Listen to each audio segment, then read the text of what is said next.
Sheriff's Office to the Governor's Office, serving with AmeriCorps today creates limitless potential for every new member to lead Arizona tomorrow. Where will AmeriCorps take you? Join the movement by signing up at serve.az.gov. This message is sponsored by the Governor's Office of Youth, Faith, and Family. One of the most common questions people ask is if they can still afford to retire on $1 million or $2 million anymore. With stocks near all-time highs and bonds at all-time lows, it's actually a great question. 2008 taught millions of retiring engineers, teachers, and other professionals a costly lesson that years of market gains can be wiped out in just weeks of market losses. Not a problem if you're 30 years old with a few decades to make it back, but not if you are in retirement or almost there. I like to follow the 30, 50, 70 rule. The closer you are to 50 or 70, then at least 30 to 50% of your money should be kept safe at all times, like in an uncapped, principal secure, next generation annuity. Come and see why. Call leading annuity authority Steve Jurich now at 480-902-3333. Guarantees rely on the financial strength of the insurer, so compare with Steve. Call 480-902-3333 and visit iqannuity.com. Discover the ultimate diamond buying experience, unparalleled quality at unbeatable prices. Hi, I'm Diamond Dave, and at our Buy Appointment office, you'll receive truly personalized one-on-one service for your needs. No high overhead of standalone stores or mall hours to pay for. We're direct diamond importers designing and manufacturing in-house, eliminating all the middlemen. Stop overpaying at retail and enjoy serious savings on quality diamonds. From the first consult to the final reveal, we'll guide you through every step, ensuring you get your dream diamond ring, necklace, or earrings without compromise. Romantic proposals, anniversary splurges, or just because. Indulge in diamonds for less. Call today for your private appointment for a dazzling diamond. Call Diamond Dave at 480-397-2450, 480-397-2450, or follow him on Instagram at Diamond Dave Cantor. That's at Diamond Dave, Kantor. KQFN Tempe. Also transmitting on K257CD Phoenix at 99.3 FM and K240 EU Mountain Hills at 95.9 FM. Wherever you go, take us along. Listen to our live stream on our free Fanatic app. Download it today. All right, people, settle down. Because it's time. Time for what? Showtime. When does it start? Right now. 3, 2, 1. Let's get on with the show. Let's do it.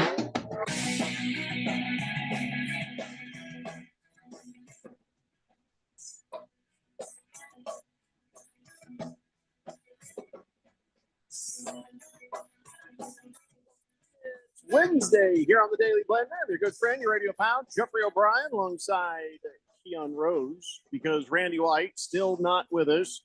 He was in Vegas. The next day, he, for some reason, was in Connecticut. We don't know what the hell's going on, but we generally don't when he gets in this mode. So once we know something, we'll tell you. Right now, we can tell you that Ralph from Harmon Solar, he might be with us later on in the program, but we got you guys on the Fanatic text line.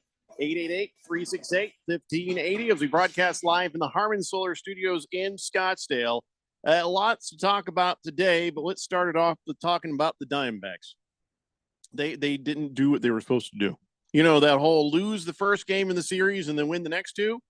I feel like they didn't get the memo on that.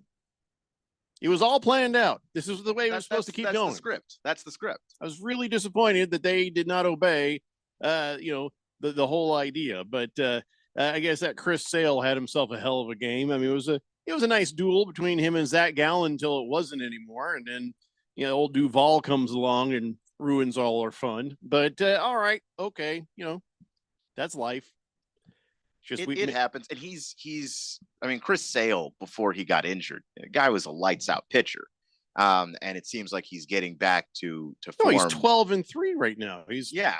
But kind of lights out as it is. But he wasn't a year ago. That's the thing. Mm-hmm. Even a year ago, he was still recovering from the injury and all of that. But he was down in the minor leagues having a horrible time down there. And it looked for a little bit like we may not ever see the old Chris Sale again. So that kind of thing happens when a great pitcher finally gets rolling, and this season is his season. Yes, Moist One, Robert Duvall. That's exactly right. He put on a 3-run home run, and then that was the end of it for the Diamondbacks. Robert Duvall, even still alive? I don't think Robert Duvall's even alive anymore, is he? I don't want to put I bat don't like know. a jinx on him or anything. I'll look him up. Robert Duvall. He's alive. Oh my God, he's 93 years old. What? Wow. Oh, I shouldn't have said that. Now I'm gonna feel bad. We'll get the news later. But he's already 93. Look, he's already running up the score at this point. Yeah, but I'm not trying to end the game for him early either. So, yeah, Robert Duvall still with us. Yeah, I like that guy. He's a good actor, and he was very likable in some things. Yeah, maybe not so much in all things. He played a couple of villains, but for the most part, Robert Duvall is a pretty good actor. Anyway, so back to the Diamondbacks. Okay, we'll see what happens. I mean, there's really not much more we can say about that.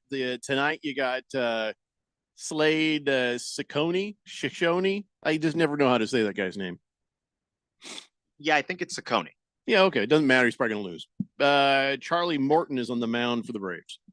Yeah, I mean, probably he's shown some really good signs. He's 2-6. He's got a 6.10 ERA. So I don't think I'm wrong. He's a young guy, so that's just it's just all hands on deck. Basically, you don't have all of the top pitching of this pitching staff healthy, so you're going to see a lot of Slade Ciccone probably before they even wanted him out there. But what choice do you have? Someone's got to pitch. Mm-hmm. So we're just not meant to be over 500. I think that's it. We're just not meant to be over 500. No, I guess not. That seems someday. Yeah. Not this day. Just not this particular day. Every time you get close, it just seems to slip right out of your fingers.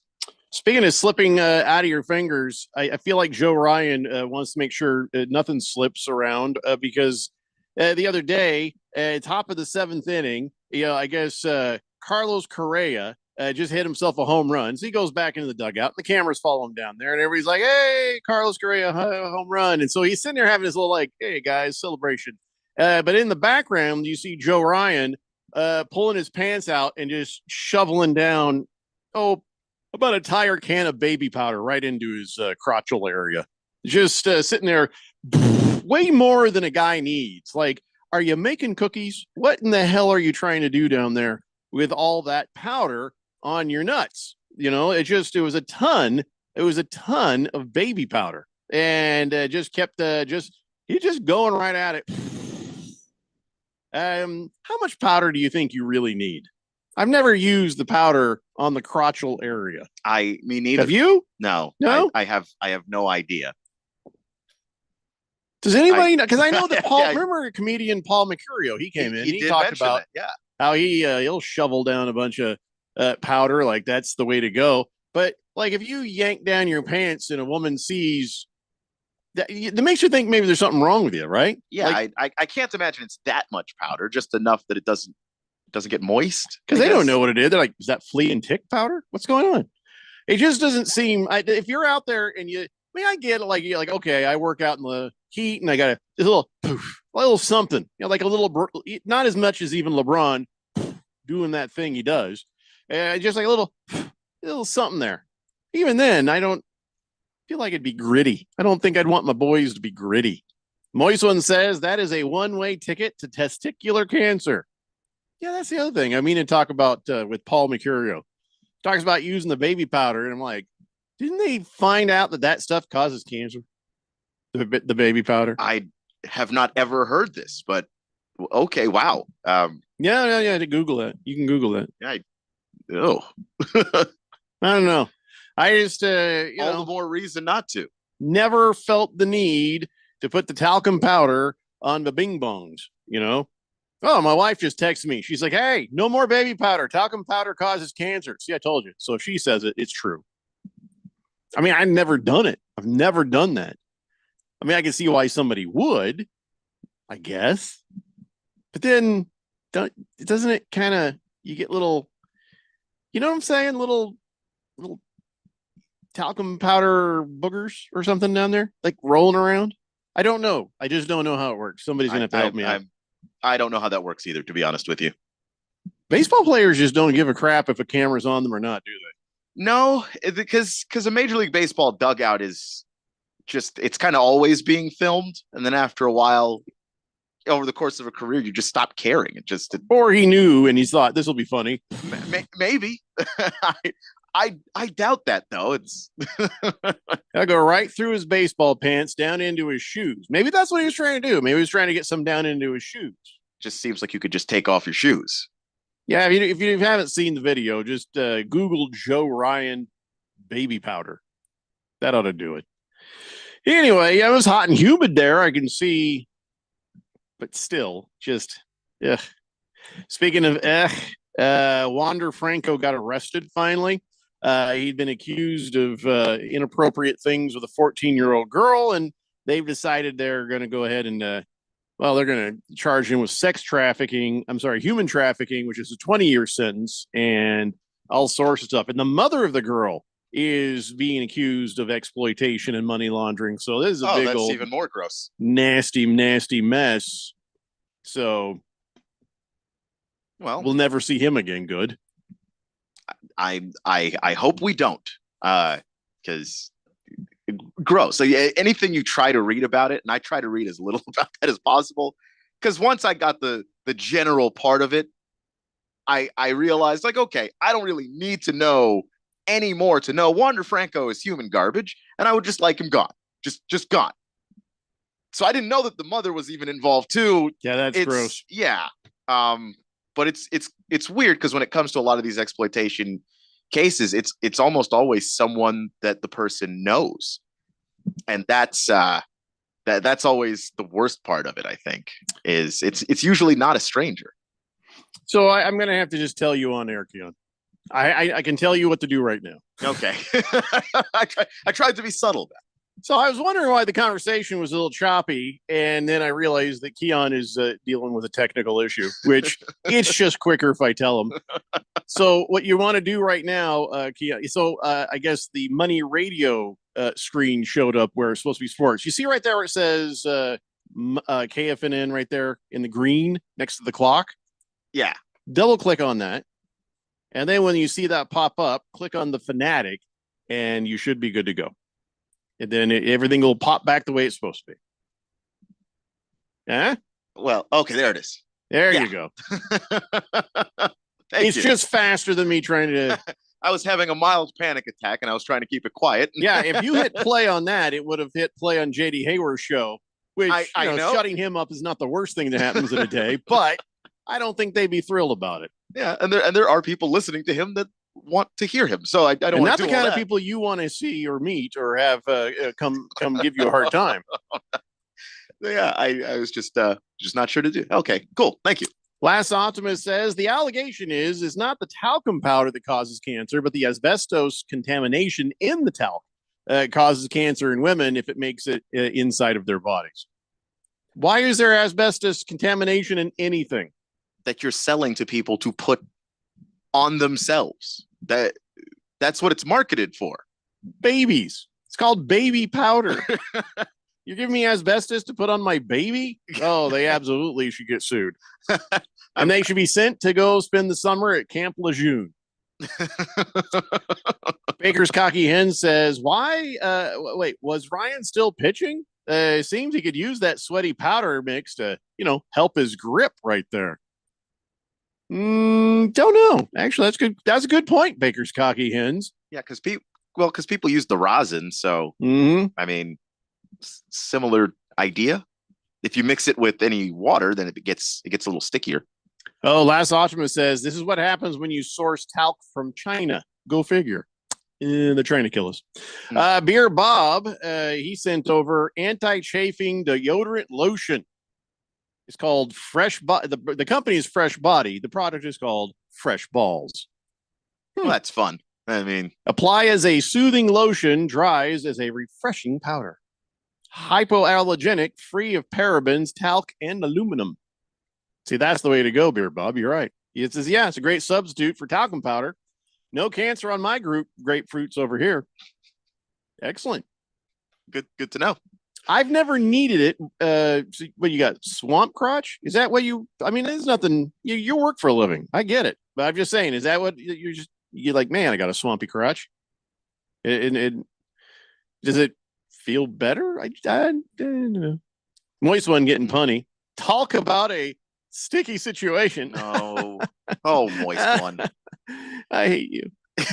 I'll take this over the alternative. So, So now you've just made us not want to talk about baseball anymore. Congratulations. well Congratulations done, on everyone. that. Go team.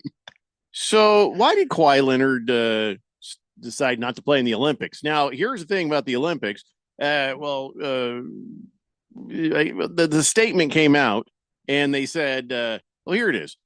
USA Basketball and the Clippers determined that it was in his best interest to spend the rest of the summer preparing for the upcoming season instead of the Olympics. Yeah, that. So did they chuck him off the team for some reason? They didn't chuck him off the team. Piss somebody off? Basically, the Clippers are like, you are never healthy when we're playing. I thought maybe it was. Isn't he the flat earther? No. Oh, who's the No, flat that's earther? Kyrie. Oh, Kyrie, Kawhi. I get that confused sometimes. Okay, Yeah, go no, Kawhi doesn't say anything. So, Kawhi. That's right. Kawhi. If Kawhi very were a stoic. flat earther, we have no idea. And that's the way it should be.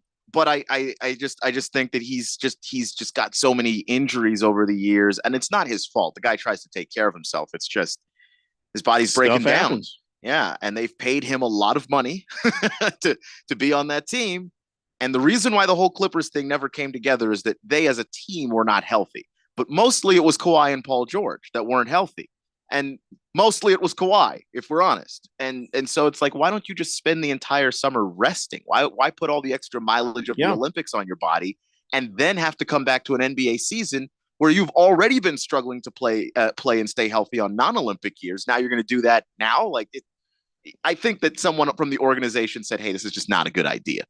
All right. Well, that's probably because smart. I'm sure they'd love to have him. I mean, he's when he's healthy, he still plays well. So smart of the Clippers and Kawhi to say, maybe we'll sit this one out. But was it the right choice to bring Derek White in to replace Kawhi Leonard?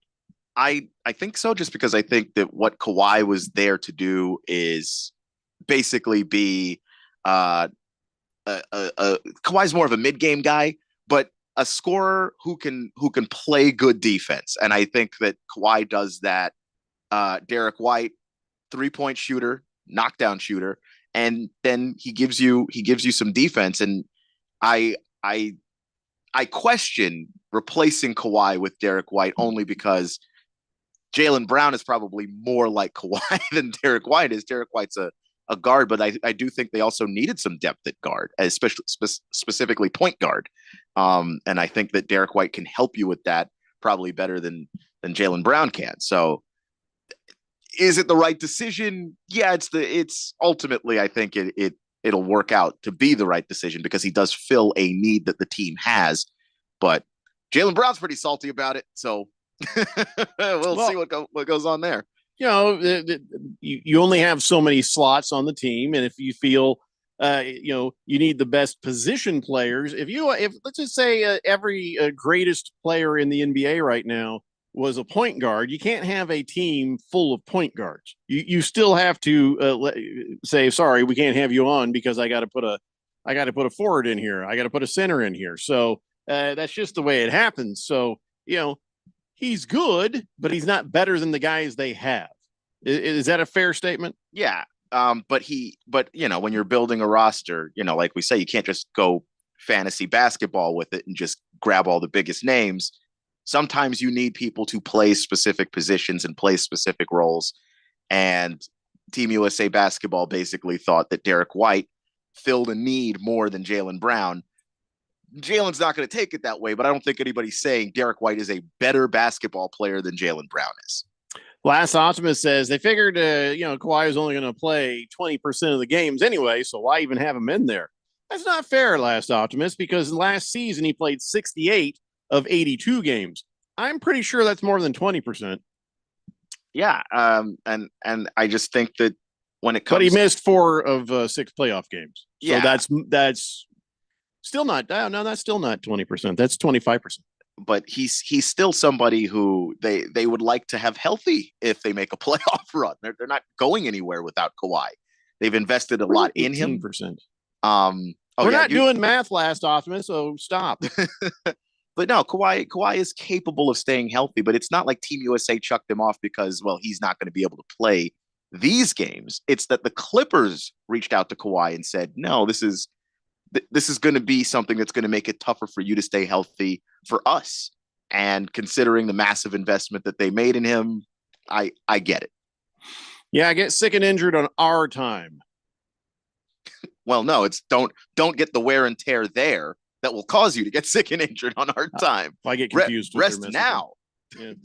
Average Joe says anti-monkey butt powder. I don't use it, but I know a few people who do. It's actually called anti-monkey butt powder. It's a bit wordy, but I think it's funny enough to be memorable. So Beer Bob says, oh yeah, listen, the Fresh Balls anti-chafing deodorant lotion, not only good for the groin area, but you could use it for your armpits as well. Helps reduce the sweating. My wife has a female cousin that will actually use that and put under her chest to prevent the old boob sweat. There's a lot of people who listen to the show who have the same boob sweat, and they're not women. I'm just saying, we got all, if you've got it, you got it. Yeah. Just know yourself and act accordingly. Pinocchio says, I second the anti-monkey butt. It's just a sentence I didn't think I was going to actually say out loud today. Yeah. About every show, there are sentences I'm like, that's never been said before on this planet. Nobody's ever said this. I have to agree with you on that. I don't. I think Pinocchio has achieved. I second the anti-monkey butt. There's no reason anyone else on this planet would have typed that or said it out loud. And both have happened today. Yeah. Sure. All right, let's take a break. We'll come back, talk a little more NBA. It's the Daily Blender here on 1580, The Fanatic. This is Brent Musburger's Action Update on 1580 and 99.3 The Fanatic. Get insights into the sports betting market with VSiN's betting splits. See where the money is and keep updated on how the market is reacting. Only at VSIN.com. Now, here are the latest lines from my guys in the desert. The Arizona Diamondbacks and the Atlanta Braves continuing their series tonight in Phoenix. Slade Ciccone getting the start tonight for Arizona, 2-6 with an ERA over 6. Charlie Morton will go for Atlanta. He's 5-5 with a 3.96 ERA. The Diamondbacks getting a run and a half, minus 165 on the run line, while the Braves minus a run and a half or plus 140. On the money line, Braves minus 120. Arizona is at even money with the over-under run total at 8.5. The Braves won Tuesday night by a 6-2 score, getting a 3-run home run from Adam Duvall.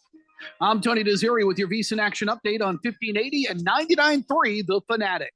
Hey guys, Jeffrey O'Brien here. Did you know Harman Solar has gone super high tech? There's an amazing tool at harmansolar.com that'll give you an instant ballpark solar estimate using satellites from space. You just type in a little information, and within seconds, you'll have an idea of just how little money it takes to save big on that monthly electric bill. I did it, and within seconds, they measured my roof and calculated my savings. It's very impressive. Go to harmansolar.com and give it a try yourself. That's harmansolar.com. Prescriptions require an online consultation with a healthcare provider who will determine if appropriate restrictions apply. See website for details and important safety information. Subscription required. Price varies based on product and subscription plan. Hey guys, did you know there's a generic form of Viagra that works just the same, but is 95% cheaper? And you can get it online? Go to hims.com/joy. Through Hims, you'll get a free medical consultation, discreet shipping if prescribed, and the process is 100% online. To start your free online visit, go to hims.com/joy. That's HIMS.com/JOY. Philo's got a world of entertainment for you to explore with just one subscription. Sign up today and start watching all the networks you love, like A&E, MTV, Discovery, Lifetime, Hallmark Channel, and so much more. Featuring current seasons of all the best drama, true crime, reality, and family-friendly shows you can't afford to miss. And with up to 3 streams at once, you'll never have to fight about what to watch. Get started today and unlock our library of over 75,000 movies and shows, and save all your favorites with the unlimited DVR so you can rewatch them anytime, anywhere for up to a year. Philo now includes access to AMC Plus. You can discover your next obsession from its collection of hit originals like Mad Men, The Walking Dead, Killing Eve, Orphan Black, and tons of blockbuster movies. There are no contracts, no commitments, and no hassles. For just $28 a month, Philo's a better way to watch TV. So what are you waiting for? Visit philo.tv and sign up today to start your 7-day free trial. That's philo.tv. This radio commercial was made to convince you to stop speeding. We can't use siren sound effects on the radio, so we'll use other equally jarring sound effects to get your attention, like telling you that whether you drive a little over the speed limit or a lot, you can crash just the same. You could hurt yourself, or worse, others. I'm at the scene of the collision. And the damage you cause will be beyond repair. See, we didn't have to use crash or siren sounds after all. Speeding catches up with you. Brought to you by NHTSA. Hey, what's up, everybody? Ken Barkley here, reminding you to check out You Better You Bet. Why, you ask? Well, because we bring the fun, the insight, and all the wagertainment you need. Plus, hopefully, we win a couple bets along the way. From up-to-the-minute breakdowns of backdoor covers, bad beats, and the cheers and tears that come with them, obviously. Plus, betting analysis from some of the best minds in the sports wagering world. Join myself and Nick Costos and tune into You Better You Bet. Weekdays from noon to 3 on Arizona's sports betting station 1580 and 99.3, The Fanatic. I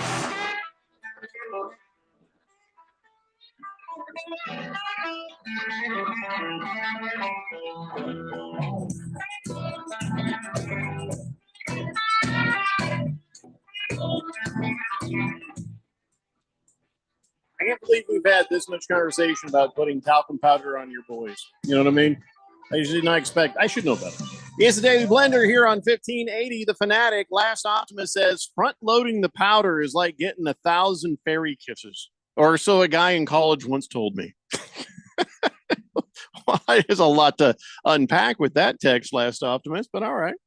Average Joe says, hey, are you guys going to talk about the Oklahoma State running back and his coach? Yes, we are going to talk about that here in just a few minutes.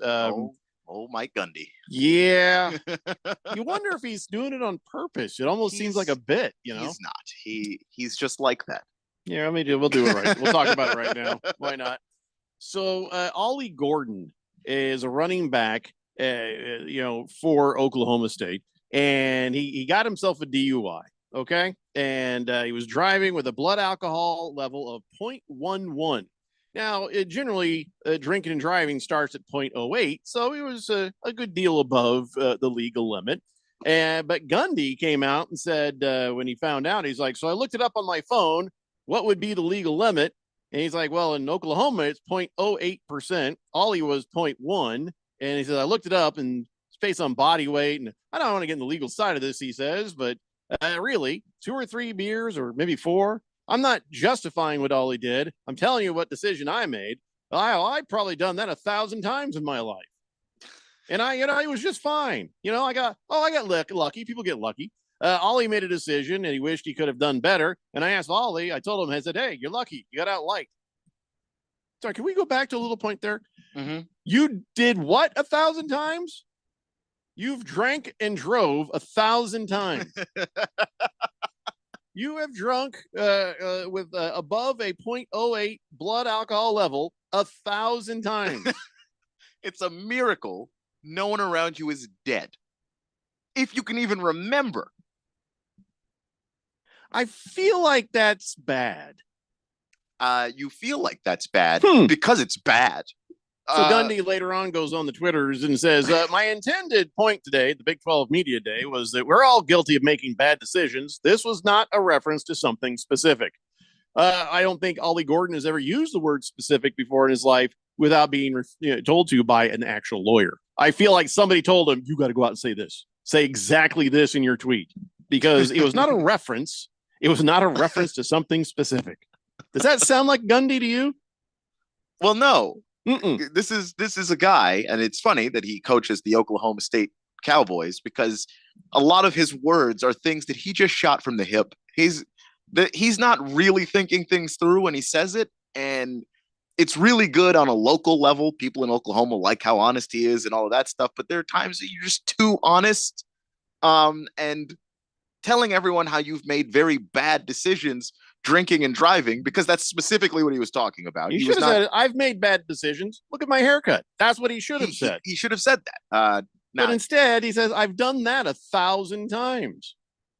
It absolutely was a reference to something specific, but And by the way, he got the whole blood alcohol level and weight thing completely wrong. Oklahoma's blood alcohol level chart, Gordon, he's listed at 215 pounds at the website for Oklahoma State. So it would take 6 or 7 beers to get him to the 0.11 that he had on the blood alcohol level. Not 3 or 4. No, it was 6 or 7 beers for old Ollie Gordon. So, boy, you just needed to not say anything. Come on, Gundy. But he's not he's not capable of it. I don't know if you've seen that man. He just doesn't. There's no filter. He just says whatever it is that pops into his head. That's great, right up until you admit you've drank and drove 1,000 times. Yeah, it's unwise and very stupid for him to do that. Well, let's be honest. You can say, I've stubbed my toe on that damn dresser 1,000 times. Maybe he didn't do it 1,000 times, but he did it a lot of times. Enough times for him to say that it didn't happen a few times. It didn't happen a couple of times. It happened a lot. That you could actually exaggerate it to 1,000. That's still bad. That's still very bad. Yeah, Mike Gundy. Average Joe says that Ollie Gordon had open tequila and vodka bottles in the car. So yeah, it was beer. It wasn't just a couple of beers. And by the way, the police would have told him this. So Mike Gundy trying to clean that up is also weird and bad. Trying to downplay it. Says he can't risk any real punishment because of the transfer portal. The coach should implement a punishment that is specifically designed to deter the offending behavior. Transfers out, be damned. There's no consequences for kids these days. I mean, it wouldn't be too hard to just say, hey, man. Well, it's not a these days thing, though. When you talk about players getting away with things in college football players have gotten away with stuff for forever. There's a whole history of Nick Saban saying, no, we'll deal with this in-house. And it's like, well, okay, so there's no punishment you've actually dished out here. What, you made him do a few more up downs? Like, he almost killed somebody in a car. So especially right after what happened with Kyrie Jackson and his pals in the car, because it was a drunk driver that took them out. You think he'd be a little more sensitive to what's going on. It's just not a Mike Gundy thing. The guy doesn't, every now and then his lack of filter gives you a gem that you can laugh at for all of eternity. Like, come after me. I'm a man. I'm 40, which is still one of my favorite sports rants ever. But the flip side of it is he says dumb things like this, and you're just like, man, what are you thinking? Oh, that's right. You're not. Well, we've all made mistakes before. I can't count on one hand the hookers that I've had to bury in the yard. So, listen, we all make bad decisions. That time that I drove through the farmer's market, it wasn't the first or the 10th time. I've done that quite a bit. Who among us has not done these things? And then you have to go on social media and go, those comments were not a reference to anything specific. A lot specific. of us have drowned kittens. You put them in the bag and you throw them in the water. I've probably done that 1,000 times. 1,000 times. Who has not made that bad decision? So I can't give Ollie too hard of a time. Just to me, and listen, I know that people make mistakes. And you hope you learn from those mistakes. And you hope that nobody gets hurt in the process. So I'm not here to vilify somebody who gets a DUI because, like I said, if you're inebriated, there's a good chance you're going to make some mistakes. But when you do it over and over and over again, and when you know better, and when there's a long list of, okay, we're now at a point where you don't get a pass at all for something like that. And eventually that drinking and driving becomes attempted negligent homicide. If you really want to think about it, because there's a good chance when you drink and drive, you're going to kill somebody. Yeah. And so but it's negligent homicide because I know you don't mean it. So, but it's attempted because you did it. So it's attempted negligent homicide. And there was a point before you started drinking that you were sober. And there were things that you could have done to make sure that when you did get drunk, you weren't capable of making those bad decisions. That's the whole point of having a designated driver and a bunch of other stuff like that. So there are solutions to these problems. But yeah, I don't think you're an evil person if you drink and drive. I think you're potentially dumb, but you're not evil. And I don't think that that's, the issue there, but let's not sweep it under the rug. No one's going to learn from that mistake if you downplay it and make it seem like it wasn't a big deal. Mr. Wilbur says, come on. We've all run naked through a sorority house. I bet Jeffrey and Keon have done it 20, 30 times in the last 3 years alone. Last 3 weeks. Silver Pop says, okay. New texture nickname, have drowned kittens. I was really just trying to make a point there, Silver Pops, but no, we're not even going to write that one down. Not going to write that down at all. And just for clarity, Keon and I have never run naked through a sorority house. That is a crime. See, I had to make it very clear. Yeah, right now, unlike Mike Gundy, who would later have to backtrack a He'd be thing like, he very clearly admitted. To be honest, I wasn't running. Okay, Mike, that's fine. That's just probably stop talking now. Kiss the Cook says, I've done it multiple times, but at least I took the side streets home. That's really. I hope you're talking about the sorority girl thing, but I don't think you are. Yeah. Side streets, you can get killed on as much as anything, Kiss the Cook. Please don't do that anymore. Please don't do that. Yeah. We need all the ratings points we can get. So you got to stay healthy and don't be killing people. It's harder to listen to this show in prison. We know that by experience from the people who've been there. From the at least 2 texters who have told us. Yeah, we haven't heard from an incarcerated person for a while, so Yeah. I'm pretty sure they found his radio. Either his radio or his phone. I think the radio might have been allowed. The phone, he specifically said the phone was a risk. We're just like, well, don't text us, just listen. We tried. We'll hear back from him again in 5 to 10. Yeah. Sure. Anyway, so I saw this headline and I thought I'd seen it wrong, but Cam Rising via Utah. Yeah, Utah quarterback. He's like, I'll tell you what, I thought about it long and hard. And this season, 2024 college football season, it will be my last because 7 years is more than enough. Sorry, what? How is he? You get to be a freshman, a sophomore, then a junior and a senior. And then you feel like that's 4 years. There's 4, but if you decide to stay for graduate school, that's 5. And then they gave people a COVID year. So that's 6. I don't know where that 7th year of eligibility came from. I would actually have to go back and look at that. I didn't realize. Well, there's no wonder. It seems like he's been playing college football for as long as I can remember. It's because he has. So is this guy NFL good?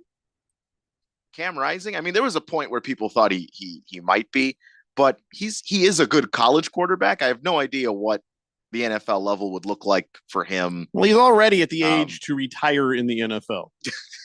Moislin says he was a medical redshirt for a bit. Oh, that's why. That Yeah, because he missed last year with an injury. He played probably because he has arthritis. The dude is old as hell for a college quarterback. I mean, look, it's 5 to 6 years is a thing that absolutely can happen. So 7 is not crazy. I've just never seen that many guys. It's more guys lately than I can remember taking advantage of the fact that you could be in college that long. Is he still their starter? Yeah. He's 25, actually. Did he just what was that movie? What was that old Ryan Reynolds movie when he was in college forever? Van something or other. I don't know if I know that one. Oh, somebody will have it for me in a second. That's the only time I've ever heard of somebody just hanging around and staying in college for this long. The dude is in creeper range if he's dating freshmen. Well, we don't know if he is, but yeah, that would be creepy. He is 25. But let's see. Michael Penix was at Washington for 6 years. It happens. Bo Nix was at Oregon for 5 years. Joe Burrow was in college for 5 years. Beer Bob, Average Joe, and Baker's Cocky Hens got me covered. Average Joe says, could also be Tommy Boy. No, it was Van Wilder. That's what we were thinking about. But you're right. Tommy Boy does apply. Hey, we even heard from a new texter from before who never got themselves a name, Van Wilder. Thank you. By the way, longtime listener, now second time or third time texter, you need a texter nickname. We can help you with that unless you've got something and some cool nickname you've always wanted to have. Let me know. 888-368-1580. Can I tell you how happy I am about something? I want to tell you how happy I am. I get Schadenfreude joy only on when Drake loses bets. He bet $300,000 on Canada to beat Argentina. Yeah, Argentina won. Big shock to everybody involved. I'm just glad to see him lose money. So there you go. Another $300,000 lost by Drake. I don't get to gloat too much because he generally has I think he's got a winning record, right? I don't think so, actually. There was a point where he did, but he's been losing a lot of bets lately. He would have won 2.8 million had that happened because, of course, he was going on the underdog. But nobody thought Canada was going to win. So 300,000 gone. Yeah, I can't imagine why. Maybe it's because Argentina is just a better team than Canada is. Speaking of singers, I don't understand really. He's not a singer. Is he sing? He's more of a rapper. He's I don't like Drake because he made the singing in the rapping more mainstream, and I've never forgiven him for that. He is a rapper, but he does sing a lot also. So yeah, I'm just never really. I can't ever remember any of his music. It's fine. You don't have to. Now lately, just by my wife likes Miley Cyrus. I get, she's not like a fan, but she'll hear the songs and she knows them. Okay.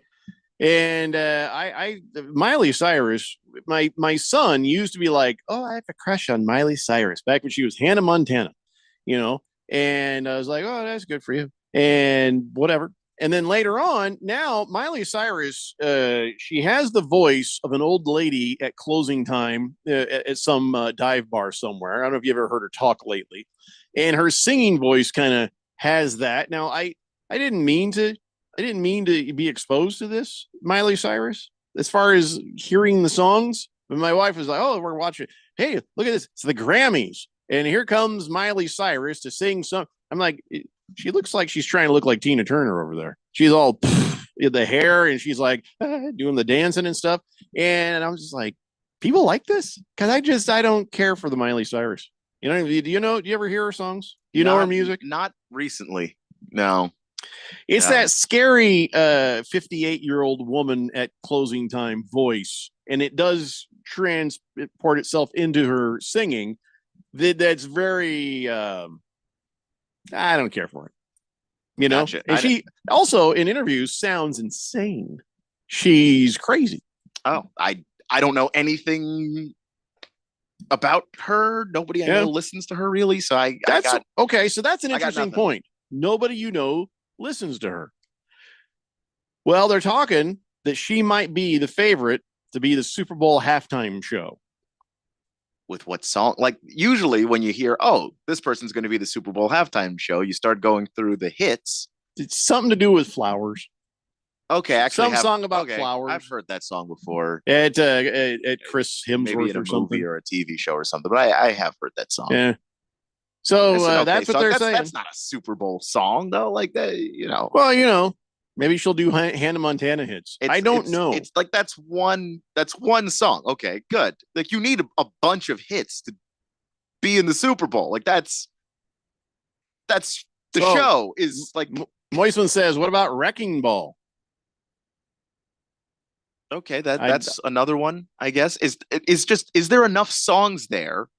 Because it can't just be one or two. Like it's a half-hour show. I'm kind of put off by her. Just by looking at her, you feel like if I were to ever kiss that woman, it would taste like licking an ashtray. That's what she kind of comes across as. Does that make sense? Not really. I don't know. When I see her, that's not what I see. But I've also not heard her recently, so I'm pretty sure that's also factoring into your I don't know how to communicate to you how much I don't really care to see Miley Cyrus do a Super Bowl halftime show. I don't care to see her do the show because I just don't know what songs she has. Like what's there to enjoy? If she's got a couple of hits, fine. But people who are in the Super Bowl have like a bunch of hits. That's how they fill the time. Here are her songs. Are you ready? Wrecking Ball, Party in the USA, We Can't Stop, The Climb, and Flowers. Okay, so I know 3 of the songs. So there's just half of a set that's just songs I've never heard of. Can I just again say Foo Fighters are just right there? Maybe ask them. do the Foo Fighters have like a mass appeal? Because it's almost always going to be a pop star. Oh, who cares? I mean, I get that. They have appeal. They have a huge following. It's not that they don't have any. It's that the Super Bowl is going to almost always be played by an artist. So did Coldplay have mass appeal when they played? They're pretty mass famous. Appeal. They're pretty famous. It's not a lot of people. A lot of people we don't know would like them, but yeah, they have a bunch of songs that they've been playing for a long career. That's yeah. I mean, you didn't have to enjoy it, but. And that wasn't my first choice for a Super Bowl halftime show either, by the way. Like I heard Coldplay and I was like, really? If you throw Miley Cyrus in the Super Bowl halftime show, you're going to have to put her in there as a supporting act for somebody else. I don't think she's big enough. I don't think she's big enough for to be the halftime show act. Like everybody's like, oh, I got to make sure and see that. No. Mm-mm. Yeah, it's usually I mean, say whatever you want about Usher, but there's a lot of people who know who Usher is. Sure, everybody knew who Usher was, but people actually did care about Rihanna. They cared about that hip hop halftime show with Dre and Snoop Dogg and all Eminem and all those guys. That was huge. And Beyonce. Sure, and the Weeknd. That one was kind of not mass appeal. Weeknd. I don't think anybody was that as many people are as familiar with that one. Yeah, but Shakira, Jennifer Lopez, that killed it. The last couple of years before the Weeknd ended up being in the Super Bowl, like his music was inescapable. It was kind of just everywhere. So I kind of get that one. Yeah, it's not a hit every single year, but usually it's like, oh, I can name 3 or 4 songs that a person has. I can't give you 3 or 4 Miley Cyrus songs, and you already gave me 3 of them. Donnie says, excuse me? Did Keon just say, do the Foo Fighters have a large following? I didn't say that do they have a large following. I said, do they have mass appeal? Like you just pull a random person aside on the street and do they know who the Foo Fighters are? I'd say they do. Okay. I'd say they've been around for 20, 30 years and they have some poppy stuff and they got some rock stuff. I think they transcend, I don't know. Okay. Yeah. Because we're talking about pop music when we talk about the halftime show. Mm-hmm. So like your favorite band might not be a pop act. They would start going and you'd recognize the song. Yeah. Even if you were not sure who's these guys? Like, I like the Foo Fighters. I'm not saying that they don't have a following or that there's some obscure indie band and they play hole in the wall bars. I'm just saying the music that that most of the Super Bowl is trying to get to, they're trying to get to the average person who doesn't watch football. Oh, holy crap. We're late for a break. Listen, we'll take a break. People got a lot to say about this. I don't know why it's so far away, but we'll do it anyway. It's the Daily Blender here on 1580, The Fanatic. They say health is wealth, and I could not agree more. That's why if you or somebody in your life is living with everyday aches and pains, I want to tell you about Relief Factor. And I'm telling you, I can feel the difference. Relief Factor is a daily supplement that helps fight pain naturally. Naturally. Now that's a big deal. Developed by doctors. Relief Factor's unique formula of ingredients all work together to help support your body's response to inflammation. Instead of masking pain for a couple of hours, Relief Factor actually helps reduce or even eliminate your pain for good. Whether it's neck, back, joint, or muscle pain, if you're looking to feel better, live better, give Relief Factor a try. In 3 weeks, you will know if it's working because you'll feel it. For instance, I was sent Relief Factor to try, and I've been taking it every single day. I'll tell you what, I feel the difference every day. Go to ReliefFactor.com or call 1-800-4RELIEF. That's 1-800-4-RELIEF. Save on your first order. Don't let pain tell you how to live. Fight back naturally with Relief Factor. These products and statements have not been evaluated by the Food and Drug Administration. These products are not intended to diagnose, treat, cure, or prevent any disease or condition. AZ Preps 365, your source for all the news, info, highlights, and more. Athlete news and interviews.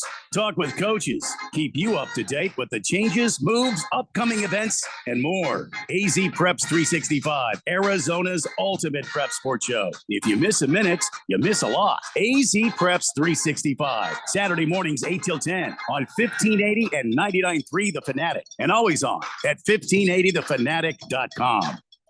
Philo's got a world of entertainment for you to explore with just one subscription. Sign up today and start watching all the networks you love, like A&E, MTV, Discovery, Lifetime, Hallmark Channel, and so much more. Featuring current seasons of all the best drama, true crime, reality, and family-friendly shows you can't afford to miss. And with up to 3 streams at once, you'll never have to fight about what to watch. Get started today and unlock our library of over 75,000 movies and shows and save all your favorites with the unlimited DVR so you can rewatch them anytime, anywhere for up to a year. Philo now includes access to AMC Plus. You can discover your next obsession from its collection of hit originals like Mad Men, The Walking Dead, Killing Eve, Orphan Black, and tons of blockbuster movies. There are no contracts, no commitments, and no hassles. For just $28 a month, Philo's a better way to watch TV. So what are you waiting for? Visit philo.tv and sign up today to start your 7-day free trial. That's philo.tv. 4th of July appliance savings are happening now at the Home Depot, so upgrade with innovative appliance brands like GE Profile. Modernize your kitchen with a new GE Profile 4-door French door refrigerator with hands-free auto-fill dispenser. And with the GE Profile Ultra-Fast Combo Washer Dryer, you can tackle large loads in about 2 hours. Save up to $2,400 on select kitchen packages with 4th of July savings at the Home Depot. How doers get more done. Pricing about June 19th through July 10th, U.S. only. See store online for details. We know how it goes. You can't always tune in and hear your favorite shows and hosts. Dude, look, I'm a loser. Okay? It's cool, bro. That's why we post podcasts of your favorite shows and hosts. Listen when you want to. Listen on demand. That is great and frankly kind of amazing. Go to 1580thefanatic.com to download.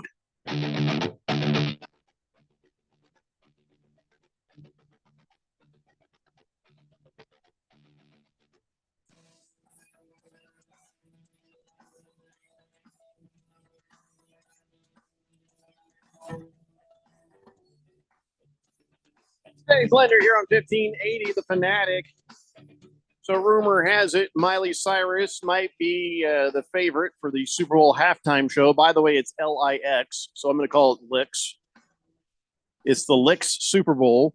And so, yeah, we were talking about it. And, you know, I thought, well, maybe the Foo Fighters, you know, and maybe you guys, I'm sure we all have our favorite bands that we think would be good, but I bet we could come up with a big list that's better than Miley Cyrus. I mean, nothing personal against her. Just, I don't know, not my thing. Sideshow Bob says, well, Miley could back up Dolly Parton and Reba. Dolly was on there last year. I don't think we need to do that again. But Sideshow Bob says, but really, can we get Maroon 5 or Bruno back? They were crazy good.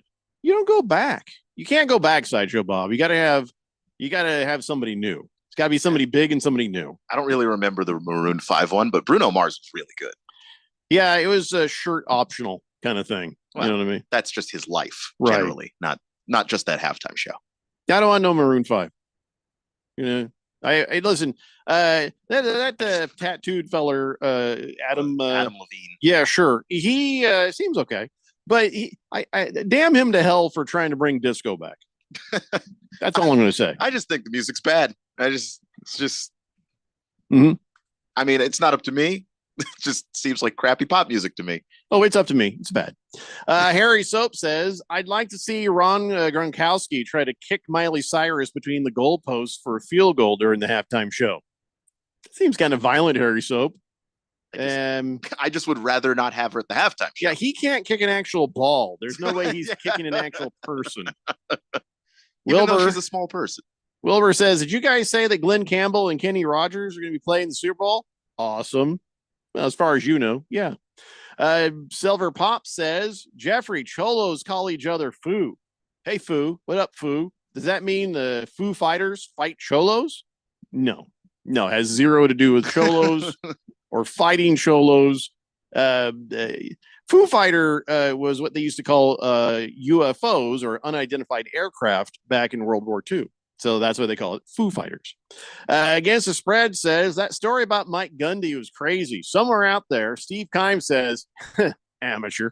Come on, Gundy. Hold my beer. I've driven over 1 million miles drunk. You ain't nothing. Steve Keim at least had the good sense to not say any of that out loud. He just got caught in the act. He was too drunk to talk, to be honest. Yeah, that's a good point. Kiss the Cook says that's halftime entertainment and qualifies as Super Bowl. I don't get it. I'm not going to lie. I'm lost on that one, too. Oh, he says crotch shots. I don't understand what you're saying, Kiss the Cook. Bruno Baller says, I'm not a big fan, but Nickelback. No, I'm not. Stop. Just stop. Don't put that out there. Don't put that bad stuff out there, Ricky Bobby. Because I don't care where the Super Bowl is. They start playing Photograph, and I jump in my car, and I track them down because someone's getting hit. I don't want to ever hear that song again in my life. Yeah, no Nickelback. Ugh. Bruno Baller, no, you can't say that the Foo Fighters are pretty much Nirvana minus Kurt Cobain. That's just what? It's all it is Dave Grohl. That's the only guy that was in Nirvana, and he was a drummer. They were like ready to fire almost every other week. And he went off on his own, created his own sound, his own music, played all the instruments on the first album, and basically was a giant demo tape. So no, you can't say that. You literally can't say that. Clean your ears, my friend. What is going on? Wow. Heavy Metal Maniac says, let's just rock and roll. Have Metallica do halftime. Yeah, if you get like the best of the rock bands, maybe do a medley like they did with the hip hop. Do a heavy metal medley. That would be kind of cool. I don't know if you'd get enough people to stick because they don't want people to leave for the halftime show. You need as much. You're getting people to leave no matter what. People who like rock, don't like country, don't like hip hop, don't like this, that's what I'm saying. Like they're trying to cast a wide enough net. And so, if the more specific you are, the harder it is to get a halftime show.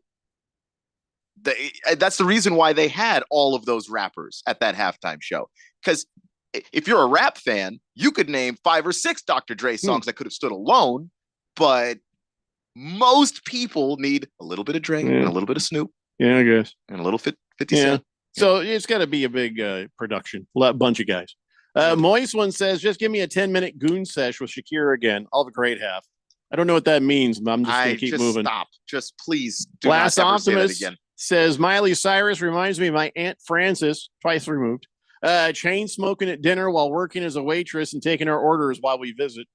That sounds about right, Last Optimus. Killer Rabbit says no one, and I mean no one besides Billy Ray is going to watch Miley Cyrus halftime. It'll be the best halftime beer sales at any Super Bowl game ever. It's a good point. Maybe they'll make money off it. 8718, somebody who needs a texture nickname and for whatever reason doesn't have one yet, says, love the Foo Fighters, but Pearl Jam needs to go first. Travesty, they've never done it. Well, they don't have to, and they wouldn't pay the money that they need to pay to do it because remember how they treated the whole Ticketmaster thing. They're heroes, so they're not going to pay the money. But if Foo Fighters and Pearl Jam and maybe another band got together, and you'd have something really cool there. NFL, just throwing that out there. Average Joe says, I'd go for a Dua Lipa halftime show. I'd stick a baby in her. Oh, God. That started as, he appreciates the artist, too. Yeah. Okay. Think she'd have something to say about that. Walter Mellon says, if they do Miley Cyrus, they could do Billy Ray Cyrus and have father-daughter duo. Surprise guests, LeBron and Bronny. They come out as father-son duo, because why not? And none of that makes sense, Walter Mellon. And don't put that out there. We really don't need that. I think you can, because it's never happening. Beer Bob says Nickelback isn't good enough to play the Canadian Football League championship game halftime show. So why the hell would we want them? We wouldn't. Nobody does. Nobody does. There's a documentary says trying to figure out all the hate that everybody has for Nickelback, saying, well, somebody likes them. They suck. It is. I'm not trying to be cool when I say that. I've heard enough of their music to be like, ew. No, thank you. I thought it was obvious, and then now I've actually gotten into arguments with friends. Yeah, they're trying to make it like, oh, you're just saying that because everybody else says that. It's cool to hate Nickelback. No, because I've heard the music. It's cool because I'm not deaf. That's why my ears work. Oily Stool says, I'd love a Lizzo performance. I'd put a baby in her. Can we not? Let's not put babies in anybody, okay? Tracy Morgans, we got to go. All right, listen, that's hour 1 down and 2 to go. It's a Daily Blender here on 1580, The Fanatic. I juggle a lot. And managing constipation with belly pain from my irritable bowel syndrome with constipation, or IBS-C, with laxatives and fiber isn't enough. My doctor recommended a way to get ahead of it. Then I said yes to Linzess. Linzess linaclotide is a prescription medicine that treats IBS-C in adults. It's not a laxative. It's a once-daily pill that helps you get ahead of your symptoms. It's proven to help you have more frequent and complete bowel movements and helps relieve overall abdominal symptoms, belly pain, discomfort, and bloating. These symptoms were studied in combination, not individually. Do not give Linzess to children less than 2. It may harm them. Do not take Linzess if you have a bowel blockage. Get immediate help if you develop unusual or severe stomach pain, especially with bloody or black stools. The most common side effect is diarrhea, sometimes severe. If it's severe, stop taking Linzess and call your doctor right away. Other side effects include gas, stomach area pain, and swelling. Talk to your doctor and learn more at linzess.com or call 1-800-LINZESS. This radio commercial was made to convince you to stop speeding. We can't use siren sound effects on the radio, so we'll use other equally jarring sound effects to get your attention, like telling you that whether you drive a little over the speed limit or a lot, you can crash just the same. You could hurt yourself, or worse, others. I'm at the scene of the collision. And the damage you cause will be beyond repair. See, we didn't have to use crash or siren sounds after all. Speeding catches up with you. Brought to you by NHTSA. Screen time's over. Be home by 11?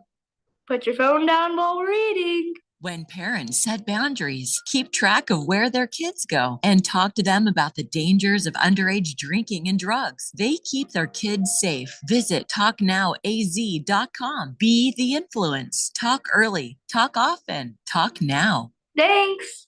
Thank you. Muchas gracias. This message is sponsored by the Substance Abuse Coalition Leaders of Arizona. Hey, everybody, it's Mark Asher back to tell you about my great friends at the Lund Mortgage Team. Did you know that the Lund Mortgage Team was founded back in 1999? That's right. They're celebrating 25 years in existence this year. And you know what you have to do to stay in business that long? You have to be good at what you do. And the Lund Mortgage Team is not just good, they are great. They have helped thousands of people save thousands of dollars over those 25 years here in the Valley of the Sun. They only lend in Arizona. And they're mortgage brokers, which means they can shop your rate around. They're not tied to just one set of rates. Mortgage rates can get crazy. They can get high. They can get low. There's good times to strike and there's times to stay on the sideline. Let the Lund Mortgage Team be your coach, be your team leader when it comes to these huge decisions. Call 623-875-9940. That's 623-875-9940, or you can always check them out at lundmortgage.com. Great website with all the tools you need. Call them today. They're my great friends, and you'll love them. It's the Lund Mortgage Team. KQFN Tempe. Also transmitting on K257 CD Phoenix at 99.3 FM and K240 EU Mountain Hills at 95.9 FM. All right, people, settle down. Because it's time. For what? Showtime. When does it start? Right now. 3, 2, 1. Let's get on with the show. Let's do it.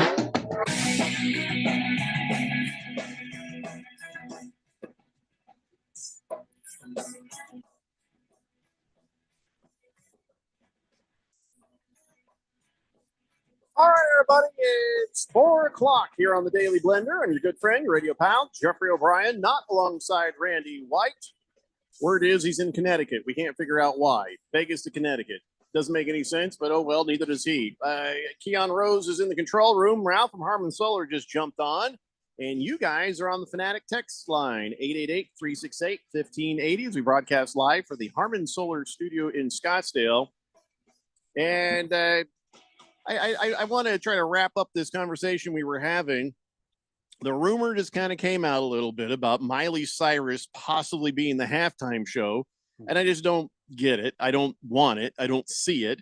And then everybody started talking about, the Foo Fighters, and people started talking about other, bands and stuff. And then somebody said that the Foo Fighters were basically Nirvana without Kurt Cobain, which is absolutely not true. That just doesn't make sense. Okay. Last Optimist says if Cobain hadn't done the Double Barrel Sunrise, Nirvana, would Nirvana be that generation's Nickelback? No, they were loved. What are you talking about? Not everybody loved Nickelback. And Nickelback had the horrible combination of both being not good and overplayed. You can't come back from that. Nobody can. I would have minded seeing all 5'9" of Kurt Cobain. Well, now 5'4". I wouldn't mind seeing Kurt Cobain show up on a stage at a Super Bowl halftime show with a Nirvana. That would have been nice. But the Foo Fighters, they rock. They're awesome. I don't know what you're talking about. Who would you want to see, Ralph? I love Nirvana. by the way, and I love the Foo Fighters, and they're nothing alike. Whoever says Right. they are, they're nothing alike.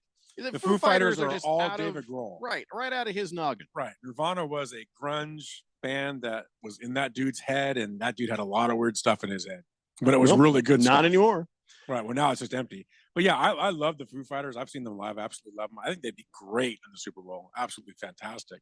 People But say Miley- maybe they're not as well known enough for that. Well, their problem is they curse. Dave Grohl likes to curse every other word. That's his problem. Who doesn't? If you go to his concerts, that's all he does is drop F bombs. Well, there because he can. I think he knows how to control it. He's been on TV and stuff. For the most part. But I mean, Miley Cyrus, who wants to see that?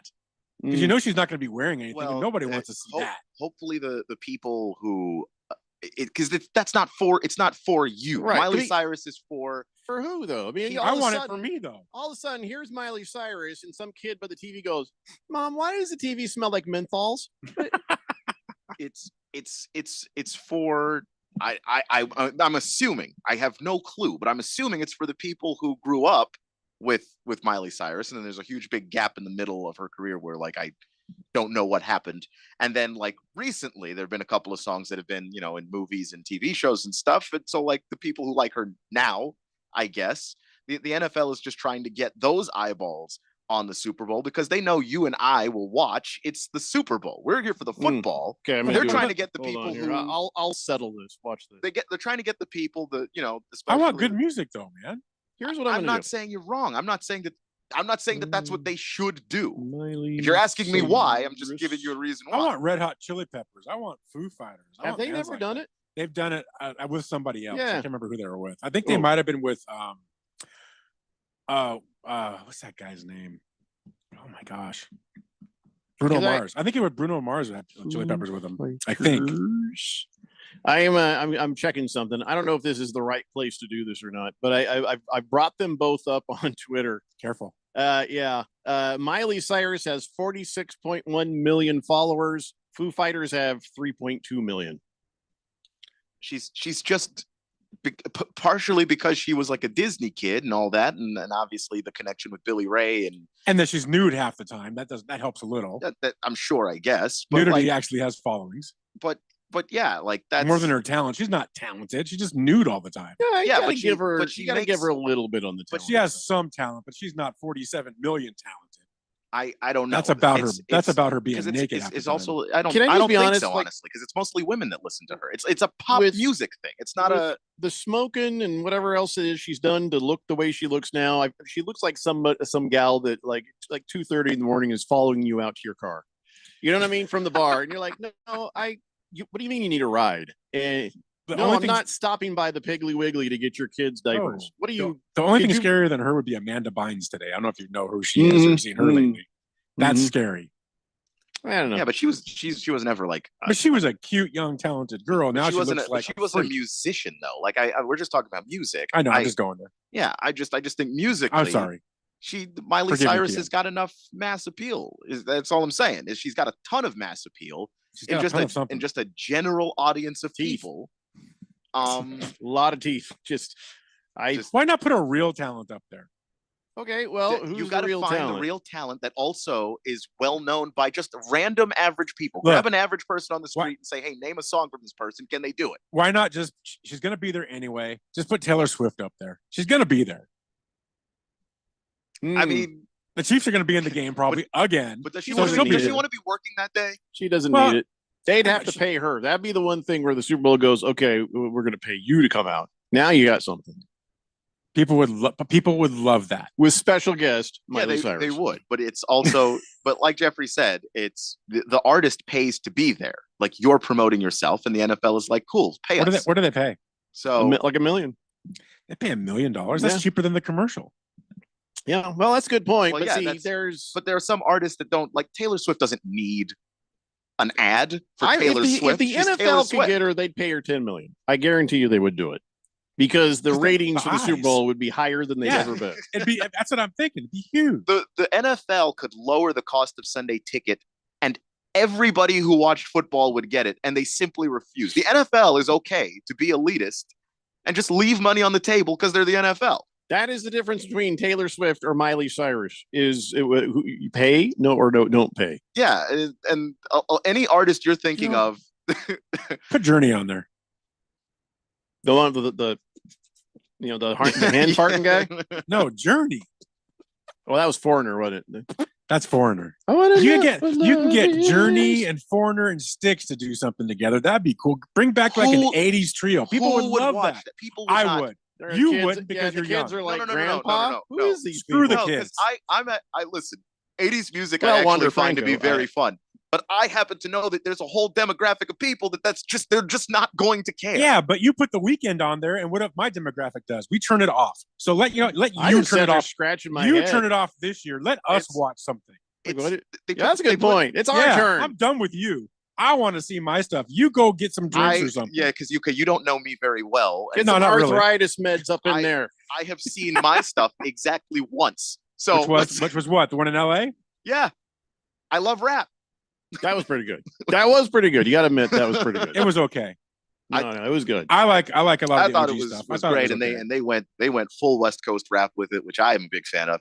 Yeah, no, I love rap music. I but personally like they're when just Prince not did it, going to but put that's just rappers on there. That was the best. Rappers don't have that same appeal. Ironically, Drake would probably have enough appeal to do it, but I hate Drake. So because they don't sing, they just talk. I want singing.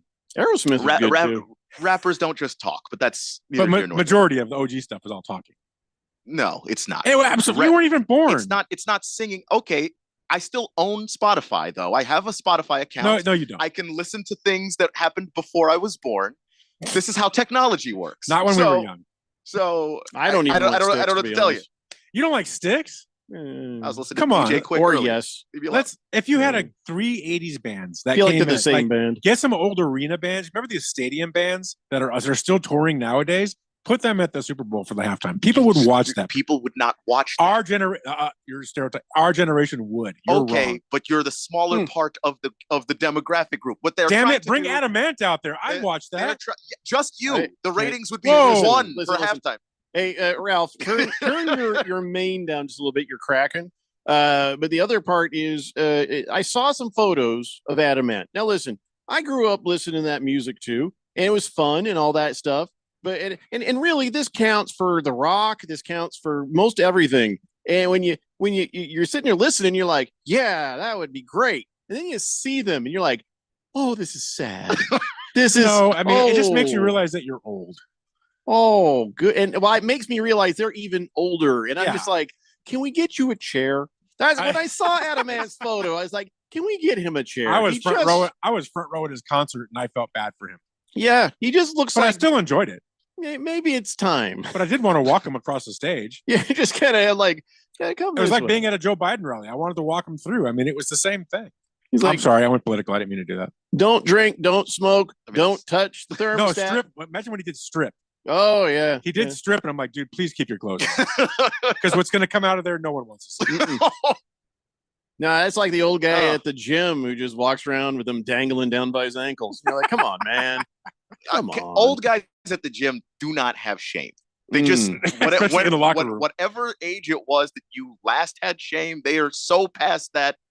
They just, they're people trying to keep their towels on, and then the old guys are just. Well, that is the age of most of the acts that Ralph is talking about right now. Yeah, when the gravity takes over, you lose it. You don't care anymore. It is what it is. It's exactly what you expected to see, so I don't care. I would still care. But that's how they look at it. I suppose. I'm just telling you that's the reality of the situation. You'll change. Zero shame whatsoever. You'll change. When you're tucking your testes into your tube socks, you'll know what we're talking about. I will understand that it's going to happen. You don't have to show everybody at the gym. We don't all want to see that. Against the Spread says, I'd rather slide down a slide of rusty razor blades into battery acid than listen to Nickelback. No, that's cool. That's fair. I agree. think that's a normal reaction, honestly. Yeah. Beer Bob says, don't forget Dave Grohl was the drummer of Nirvana. So if Kurt never blasted his head off, we may have never gotten the Foo Fighters. He was probably going to end up going on his own because the guys in Nirvana were getting ready to fire him like every other week, just because of personality conflicts. And Kurt Cobain wasn't happy with the way he drummed. It didn't mean Dave Grohl was a bad drummer. He wasn't doing it exactly the way a very picky, Kurt Cobain wanted. Kurt Cobain was difficult. He's kind of a dick. Bruno Baller says maybe they should team up Taylor Swift and Kanye West at halftime. Oh, that'd be funny. And no, it'll never happen. Yeah, well, how about Muse? Remember when Kanye said good things about Adolf Hitler? It's never going to happen. Let's put Muse out there. You don't like Muse? I like them. They're just not They're that pretty much. popular. They're pretty popular. How about but Queen? Pretty popular doesn't do Super Bowl. Well, unless you've been able to clone Freddie. No, thank you. The new Queen is good. It's not. Okay, that doesn't. We're talking about the football game is happening. You're a family member of somebody who is forced to watch the Super Bowl because everybody in America is watching the Super Bowl. Okay. You're sticking around for the commercials and the halftime show. Do you want to watch New Queen with no Freddie Mercury? The answer to the question is no. I would. You would. I'm talking about concert. It's not about you. Put yourself in somebody else's shoes. I'm describing somebody else's experience. That person does not want to listen to it. I wanted Foo Fighters, and then I just now checked. They don't have nearly the followers of even Miley Cyrus. So, okay, I think people would recognize their music, but they're not going to be like, boy. There was a show on Fox back in the 90s, and during halftime of the Super Bowl, everybody changed away and watched that show because they put it specifically during where halftime was because they knew people would go watch it. Was it the Puppy Bowl? And I don't know. It was a sitcom. Love the Puppy Bowl. But ever since then, the NFL beefed up the Super Bowl halftime show because they want people to stick around and not change the channel to anything else ever. But so that person has to have it has to have mass appeal. A lot of people change it all the time. I change it every year. But there's a lot of people who stick around for the halftime show, or they have guests over for a party, and they're like, "Oh, I want to see that person." And so you might not like that person. But most of them suck. But most of them suck by your standards. But why can't it be by my standards? Why does it have to be your standards? It's not my standards either. Because if it was my standards, so many shows would never have happened. So many Super Bowl halftime shows would simply not have occurred, including The Weeknd, because I was not a big Weeknd person at the time. I've listened to him a little bit more since. Like, oh yeah, actually, who was last year? Usher. Yeah. Yeah. I think but like Usher makes enough sense because I know the people who don't really care that much about football who know Usher songs. Bat Flipper says Miley Cyrus NFL on Nickelodeon. Keon is right. A new generation to be fans. Yeah, but Miley Cyrus is not popular with the current kids. Everybody grew up and went with her. Though there was also that song Flowers though that the current kids did like. So I don't know. Donnie says I'd rather listen to Taylor Swift over Miley Cyrus 1,000 times over. I'm sure you wrote that in your diary. Weso Grande says, how about some nostalgic old rap from P. Diddy? Yeah, how about no? I don't think we're ever going to see him again. And thankfully, that's the case. Wilbur says Funky Cole Medina. I think he showed up once at a Super Bowl halftime show. Big George says, Keon, for your information, the number one radio station amongst 18 and 34-year-old demographic in LA is K-Earth 101. Sure is. They play music from the 70s, 80s, and 90s. People younger than us like the 80s. So bring on Duran Duran, Journey, Bon Jovi, and Billy Idol. I agree, because that's what's the most popular music right now. I think go to the number one songs on Spotify. That's going to give you a better indication of what people are listening to. Oh, so you're saying Spotify is more listened to than radio. And only also, by people who can afford Spotify. And also, because if you look at every single number about the growth of radio, talk radio is like the only sector of this thing that's growing. So I don't know what to tell you on that. The number one radio station let's get Hannity out there in specifically Los Angeles is not going to tell you. How about a mud wrestling between Hannity and Rachel Maddow? There you go. Duran Duran is somehow more popular than a modern pop star. Please stop. That doesn't make any sense. How about a comedian comes out and does a set? That would be hell. That'd be fun. For the comedian. No. Oh. You bring out a few different comedians and do some sets. I bet you that would be hilarious. That could go so bad. It could be good or really bad. Oh, in fact, just to see it be bad, I'm actually in. And Jeffrey, you know how comics are. They're going to try and give you the outline of things you cannot talk about, and that line is going to get pushed from the first. If you bring anybody who's good, it's going to get pushed from the first guy to the last person that's up there. And I'm just telling you, the NFL does not want that. Never happen. I would bring Dave Chappelle. And then I would bring Sam Kinison if he was alive together. He's not alive, you know. I know if he was. But I'm just letting you know what a great combo that would be. Sideshow Bob says the NFL collects fans. Once they got you, they got you. They captured a lot. Some started it. Some are stars. Now it's time to reach out, spread it across the world. USA high school football got beat. I said all this to say there will be a Spanish halftime show. I don't know that that's necessarily happening. Just started with that. Yeah, because I will say, like, I agree with the first part of the text is that they've got you. If you, Ralph Romano, change away at halftime, I'm not Ralph. He said my last name. Yeah, I'm talking specifically. Are you angry at me? No. Did I hurt He didn't say your feelings? middle name. He No. didn't say Ralph Stephanie Romano. I got flashbacks to my mom because my mom used to call me Ralphie when she was pissed, and I was like, oh. Okay, I didn't call you that, and I never will. So I might now. So like they know if the game is any good after the halftime show, after you've changed away, you'll be back. They're trying to keep the other people who might not be. Like those are the people that they're trying for to 15 minutes. They want a bigger crowd. Who cares? Yeah, would you rather make me happy? No, I'm watching the whole game. Make me happy. Correct. You're watching the whole game. You're already watching the commercials. The people who maybe weren't paying attention during the game, they're now watching commercials. It's about money. What you're saying makes sense as a fan of music. It makes no sense financially. It's a money thing. It's just a money thing. You can't reason with Keon. It's frustrating me. It's just money. It's. I just wish I was in the studio right now. Listen, we have a lot of people who have a lot to say about this, which I'm going to be honest is a little annoying because I did not intend to talk this long about this. Well, you knew this would blow up. I didn't. You mixed really this with me? What's going to happen? I thought this was going to go pretty quick in the last hour. So when we come back, I'll read all your texts and let's get through this and we'll move on. It's the Daily Blender here on 1580, The Fanatic. 4th of July appliance savings are happening now at the Home Depot, so upgrade with innovative appliance brands like GE Profile. Modernize your kitchen with a new GE Profile 4-door French door refrigerator with hands-free auto-fill dispenser. And with the GE Profile Ultra-Fast Combo Washer Dryer, you can tackle large loads in about 2 hours. Save up to $2,400 on select kitchen packages with 4th of July savings at the Home Depot. How doers get more done. Pricing about June 19th through July 10th, US only. See store online for details. Let's say you've got questions. You're looking into solar, but you don't know where to start. Well, Harman Solar has the answers. Hi, I'm Jeffrey O'Brien, and listen, there's a couple of ways you can go here. One, visit harmansolar.com, browse around, because right across the page, they got links to all sorts of great information, like frequently asked questions, equipment, tax credits, even testimonials. Or just give them a call, 800-281-3189. Ask them directly. They'd love to hear from you. That's 800-281-3189. Or just go to harmansolar.com.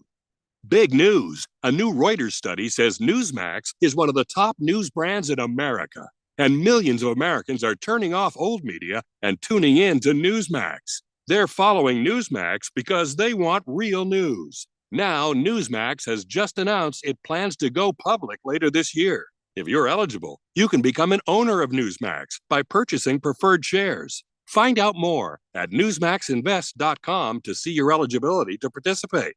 Go online and read Newsmax's memo.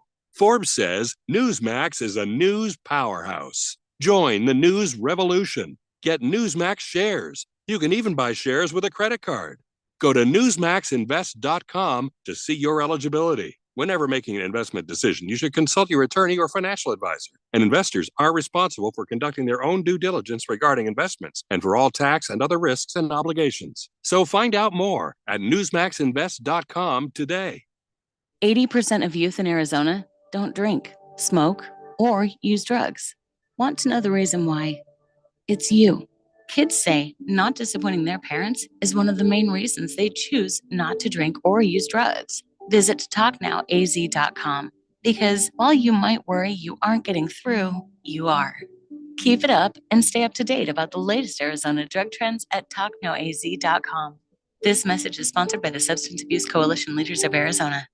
Hi, I'm Ralph Romano. And I'm Neil Lynch. And we're the Weekend Warriors. Ralph, I think we should change the name of our show. To what? Let's call it 30 Years Sports Talk Interview Fun Time. What kind of name is that? Well, we've been friends for over 30 years. Yeah. We talk about sports. Sure. We interview personalities from the Arizona sports scene. Okay. And we have fun. Dude, are you done? For now, yes. Look, Neil, all this is true, but let's just stick to our regular name. Okay, Ralph, but I think my name is better. Anyways, it's the Weekend Warriors every Saturday at 10 a.m. right here on 1580 The Fanatic.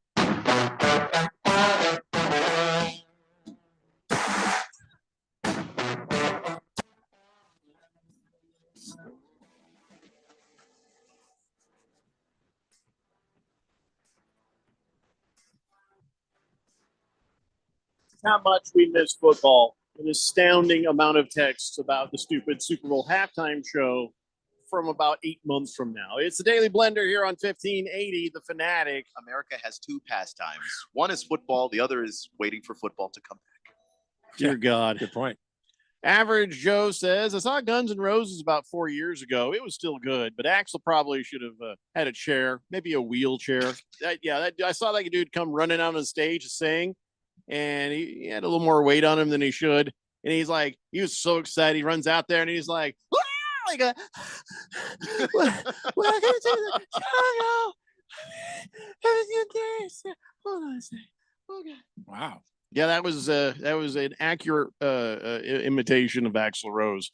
Niho says Ralph is stuck in the past. He yells, "Get off my lawn" during commercial breaks during the Weekend Warriors show. I bet. Can you see your lawn from the window there? I don't have a lawn. It's rocks. Get off my rocks. Niho, shouldn't you be working or like taking a pill or something? Anyway. What does he need a pill for? What doesn't he need a pill for? I was going to say, come on. Yeah. And any number of things, really. I'm surprised he got a cognitive thought out. There's a pill he takes, for to make sure he lives. He's the pill he takes that causes his wife to say, "Get away from me with that little thing." I mean, there's all kinds of pills, so I don't know which one. Heavy Metal Maniac says, not sure why Nickelback gets so much hate. They're pretty good. I've seen them a couple times. People just love to hate on the band for some reason. No, Heavy Metal Maniacs, listen to your friend here. Listen to your friend, Jeffrey O'Brien. I have heard the songs. I can't stand their songs. And it's not for no reason. I felt like that before anyone else was saying that. I am an old hipster of not liking Nickelback. It's legit. I just don't like them as a band. So it's okay that other people don't like them as a band. So if you like them, great, but don't just assume that everybody hates on them because it's popular to do it. A lot of people just hate on them because we think they suck. Yeah, it was 2005. The song "Photograph" came out. Don't. And I could not escape it. The song was literally everywhere. I hated that song. And then 2008 rolls around and "Burn It to the Ground" comes out. That song sucked too. Do not sit here and lie to my face about how, I don't know how much Nickelback gets so much hate. My ears work. That's how come I hate them. I had like 4 interns, and I was making them do stuff, and I was like, all right, here, spur of the moment, and then I was just torturing them for fun, and it was really not just for me; it was for listeners too. And so I put a microphone and says, all right, sing a song now. And this one kid starts singing Nickelback. I never had interns again. It's an automatic. In fact, you should just be blackballed from the industry. Why don't we do a different kind of Super Bowl halftime? Like, why don't we do Limp Bizkit and Korn? Yeah. Bands like that, because that group of people, they watch football, but we don't ever let them have their music, like Offspring, Papa Roach. Let these guys come insane clown posse. Slipknot. I mean, we've never done bands. I don't think there's ever been a band like that, has there? Okay, because maybe Rage Against the Machine. The problem is that you're going to get like 85% of people immediately turning off their TVs because they'd rather watch a black screen than listen to any of that. But there's a lot of people that love that music. Cool. It's not about a lot of people. It's most people. The NFL is trying to get the thing that most people I feel like you're not being open. So? I feel you're very closed-minded. Like my grandma used to say. I like how leave your mind open, your brain might fall out. Want. What? Wait, I missed it. What did your grandma say? My grandma used to say, leave your mind open and your brain might fall out. Like, you can't, don't take everything on board. Rough Rob says, that's not a diss to me. I like your grandma. Yeah.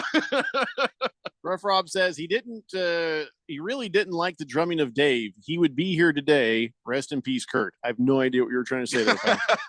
Harry Soap says I'd watch a holographic Tupac during halftime of Super Bowl. Would you guys? No. Can he get holographic shot? I mean, that's well, I would hate that part too. It was bad enough the first time. But I don't think that no, I would not. No, I like Tupac, but no, because then I want a holographic Freddie Mercury for doing this. He's not. I take a holographic Freddie Mercury. Pinocchio says, now I got to imagine Ralph in someone else's shoes. Thanks, Keon. Walter Mellon says, hey guys, there's a really cool interview with Dave Grohl talking to Zapp and Roger. I don't know what that is. Grohl is telling him how he's a crap drummer, and pretty much everything he has for Nirvana is Bite from Zapp and Rogers. You should look it up. Nobody knows what you're talking about now, Watermelon. I know that he stole some riffs. I know that he stole some disco riffs for some stuff, but he's an average drummer. Yeah, he's pretty not good. Great. He's average. Bruno Baller says, Ralph, does Harman Solar sell the solar generators?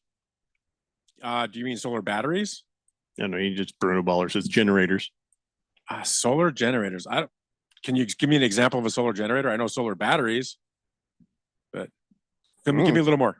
The solar generator, I think you're referring to, is called the sun. Well, that's why I'm wondering if he's talking about like a power wall or something. So I'm just curious what he means. Dear God. So there's two texts. You ever have two texts where like one is true and the other shows that, well, now the first one can't possibly be? You ever lose credibility on your second text with a new texter? Does that ever happen? Mr. Arizona Sports. By the way, is it Mr. AZ Sports or Mr. Arizona? It's Mr. AZ Sports. Okay. Mr. AZ Sports says Ralph has terrible taste in music. Oh, okay. Yeah. Nickelback would be epic. Okay. You've just lost all credibility. Can you block him? I can. Yeah. Block him. After that, blocked right out of the game. Nickelback would be epic. I would rather put my head in my own toilet for the entire time that show is happening. Epic and failure. Come back for the third quarter. What are we doing? Mass drownings of people sticking their heads in their toilets. I mean, just what are we doing? Hefty Laffy says, I predict that Bad Bunny gets a halftime show the next 5 years. Big George says, well, heck, if Ralph is bringing out dead guys at halftime, let's bring out Michael Jackson, George Carlin, Amy Winehouse, and Jimi Hendrix. That'd be a heck of a show. Yeah, it would be bad. Hell, let's bring Oingo Boingo out. I want to watch that. Are they dead? No, but just musically they are. Musically they are, but yeah. So you just wanted It's a Dead Man's Party. Yeah, there you go. Love that. Beer Bob says, great idea there, Ralph. After Sam Kinison, get Richard Pryor, Rodney Dangerfield, George Carlin. Let's do this thing. That would be amazing. Baker's Cocky Hen says, drink a Bud Light, Ralph. I don't drink piss water. Swazman says, hey, Jeffrey, all this talk about football reminds me, when are we starting fantasy football? I don't know. It's July, so it's still too early. We'll worry about that in August. Against the Spread says, I say we scrap the music performances for the Super Bowl. I got an alternate idea for entertainment. Fans of the two different teams in attendance would sign up to fight on the 50-yard line. There'd be a raffle to see who'd fight, and the winner of each battle would win $10,000. The loser would be escorted out of the stadium. Even if they're severely injured, they're just thrown out. This would be a fantastic gambling opportunity for the masses to make money during halftime. There's something there. There's something there. I mean, I'm not watching. Yeah, don't say no to that right away. There's something there. I mean, can we have professional fighters representing? Because I don't think you realize how not interesting two people who can't fight suddenly fighting are to watch. I don't want to see two people kind of not really want to hit each other, and then you end up scrapping a little and rolling around on the ground, and then that's it. Like most amateur fights genuinely suck. Yeah, one amateur fight, you're like, but like he said, a bunch of them all at the same time, a brawl. Imagine a bunch of Raider fans. Oh yeah, I guess maybe like a bunch of the Bills Mafia. Except for the Raiders aren't going to Super Bowl. But I'd want them to get there just for that. Oh, there, I would fix it. Yeah. Vermont Dog says, we get it, yo. Ralph is riding for Biden. That's your takeaway? Yeah. All right. He says, did Ralph make you guys play that Newsmax commercial, yo? What Newsmax commercial? I guess we aired one. Listen, when I told you we'd sell out, I wasn't kidding. I hope we got money. We're a radio station. Yeah. If they pay us money, we play the commercial. Ooh. I don't know what to tell you, man. No, listen. The Jet just came up with an idea. I don't know if he did it on purpose. He says, good afternoon, my little talking heads. Wow. Why not the talking heads? That'd be fun. kind of old, but he's still good. He's still touring. It'd be fun. I like a lot of the things I'm saying no to. I'm not saying I wouldn't enjoy them. I'm just saying it's not going to happen. It'd be 80s band. I'm telling you, 80s halftime show would rock. You could do it. You could do it. Romeo Void. Let's get her out there. She was hard to look at when she was young, but she'd be even harder now. Missing persons.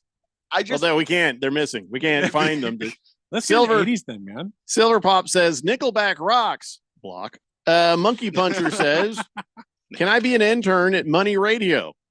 Yeah, I don't see why not. Call James. If it involves no pay, yes. Mr. Wilbur says, "Ralph, great idea. Let's do something different. How about this?" And I think Moisen would sign up as well. Naked juggling. Well, you wouldn't see it. Yeah, that's really not going to help you, Mr. Wilbur. Bat Flipper says, "Ralph, NFL wants people with jobs. Limp Bizkit and Corn fans are at Circle K asking for change these days." It's not wrong. Not wrong. Not wrong. I can't argue that. Rough Rob says, "Let's play the receptionist to just play Nickelback all day long over the intercom at 1580. Well, yeah, good luck with that. I'll rip the system out of the wall. Walter Mellon says Zapp and Roger is the group that he stole music from. Okay. Heavy Metal Maniac says artists did not control how many times they are played on the radio. Nickelback gets a bad rap. They're not that bad live. First off, the fact that they don't control that is irrelevant to me. I still hated that they were everywhere. And secondly, the first time I heard Photograph, I hated it. 100 times later did not make it better. But trust me, it wasn't it wore on me and it was like, wow, it's just overplayed. I hate that song. Slow-Mo Zoe says, how about Barnum and Bailey Circus? Ooh, the circus. Yeah, I don't know. Is that the same when you're watching on TV than is what you're in? How about Cirque du Soleil? Cirque du Soleil. How do you say it? Cirque du Soleil? Yeah, people spinning around by their hair. Moist one says, imagine they just kept the halftime performer a secret, and then all of a sudden Rick Astley comes out. Never gonna give you up. I think that'd be funny. That'd be worth watching just because it's funny. Yeah, you got real life Rick rolled. That's pretty. just on the joke of it, it's funny. Didn't we block somebody for saying, is there any harm in solar? Yes. Who was that? Was it Kenry? Whoever it is, Angry Texan is saying, hi, Ralph, I have a question. Is there any harm in solar? That's a long game for somebody to get a text or nickname and then come at us with that dumb joke. Yep. I think that's the same person now. And it wasn't funny the first time. Hefty Lefty says, P. Diddy loves Oingo Boingo. Okay, we're not going to go P. Diddy. Hamilton Porter says, you know how the White Sox did a Disco is Dead night? Diamondback should do a Nickelback is Dead night. Yeah, that'd be funny. Pull the Plug says, Rolling Stones and The Who playing wheelchair basketball. Come on. I mean, they can still use walkers. Bruno Baller says, remember when they had those celebrity fights? I think even one matched Greg Brady versus Screech from Saved by the Bell. I do remember that. What was that called? Yeah, Celebrity Death Match. Yeah. I also think the Who already did a Super Bowl. Yeah. Who have and the Rolling Stones have. Yeah. T-Licious says Washington Sentinels cheerleaders for the halftime show. Against the Spread says, you got to be kidding me, Ralph. You're promoting Limp Bizkit to do a halftime show? I heard the government discovered how terrible Limp Bizkit music is and played their music while they're waterboarding people at Guantanamo. I'm just trying to think out of the box. I said Korn too. It's like, okay, instead of getting music Offspring that maybe a chunk of people will like, Ralph, nobody will like. I have found Korn in my poo that I enjoyed more. You don't like Korn? No. You don't like Limp Bizkit? No. You don't like Offspring? No. Well, Offspring, actually is not too bad. Offspring's kind of cool. They have a new song out that's actually not too bad. They're actually pretty good. The Tom says, oh, no, Nickelback. It'll be an excuse to bring back Nelson and Winger and Mumford and Sons. Winger. Moist one says, in a big country. Thank you. King Kitten says, I love Def Leppard's song Photograph. So thanks, Keon. Now that's playing in my head.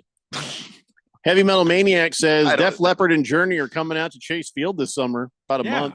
They are. So just bring them to the Super Bowl. I feel like we can do better. It's just not going to happen. It needs to. I don't have to wish. It's simply not happening. That's just the practicality. They haven't announced who's playing, obviously. They have a while to sort that out. I think. The rumors are Miley Cyrus, but it's going to be. That would be horrendous. Can we get away from that kind of music? I think maybe they're just trying to put that out there now so that Taylor Swift goes, oh, hell no. You know what I mean? Like maybe they're going to pull somebody who offended her at some point, and she's going to try to step in and ruin their life. If the Chiefs are good, they're going to talk to her about it. Say, you know what we're going to have, and just pick one of her ex-boyfriends. Does any of her ex-boyfriends sing? Say, so-and-so is going to play, and she'll swoop in and say, no, he's not. I'm doing it. And then everybody's going to go, we got her. Because she seems like kind of petty. You say, why would you think Taylor Swift is petty? Because every album is about an ex-boyfriend. That's a lot. Why. That's a lot of musical artists. Albums about exes. Just saying. It's not. I'm just saying it's just not her. But it is her. It's her, but also not just her. I didn't say it was just her, but if you want to get her, but I'm saying she's not specifically petty. She's just following a long tradition of people who've made music about their exes. Well, I'm not trying to get Adele. I'm trying to get Taylor Swift up there. I'm just saying you put out the stuff that special guest Foo Fighters. You might get Adele, who, by the way, is actually infinitely more petty.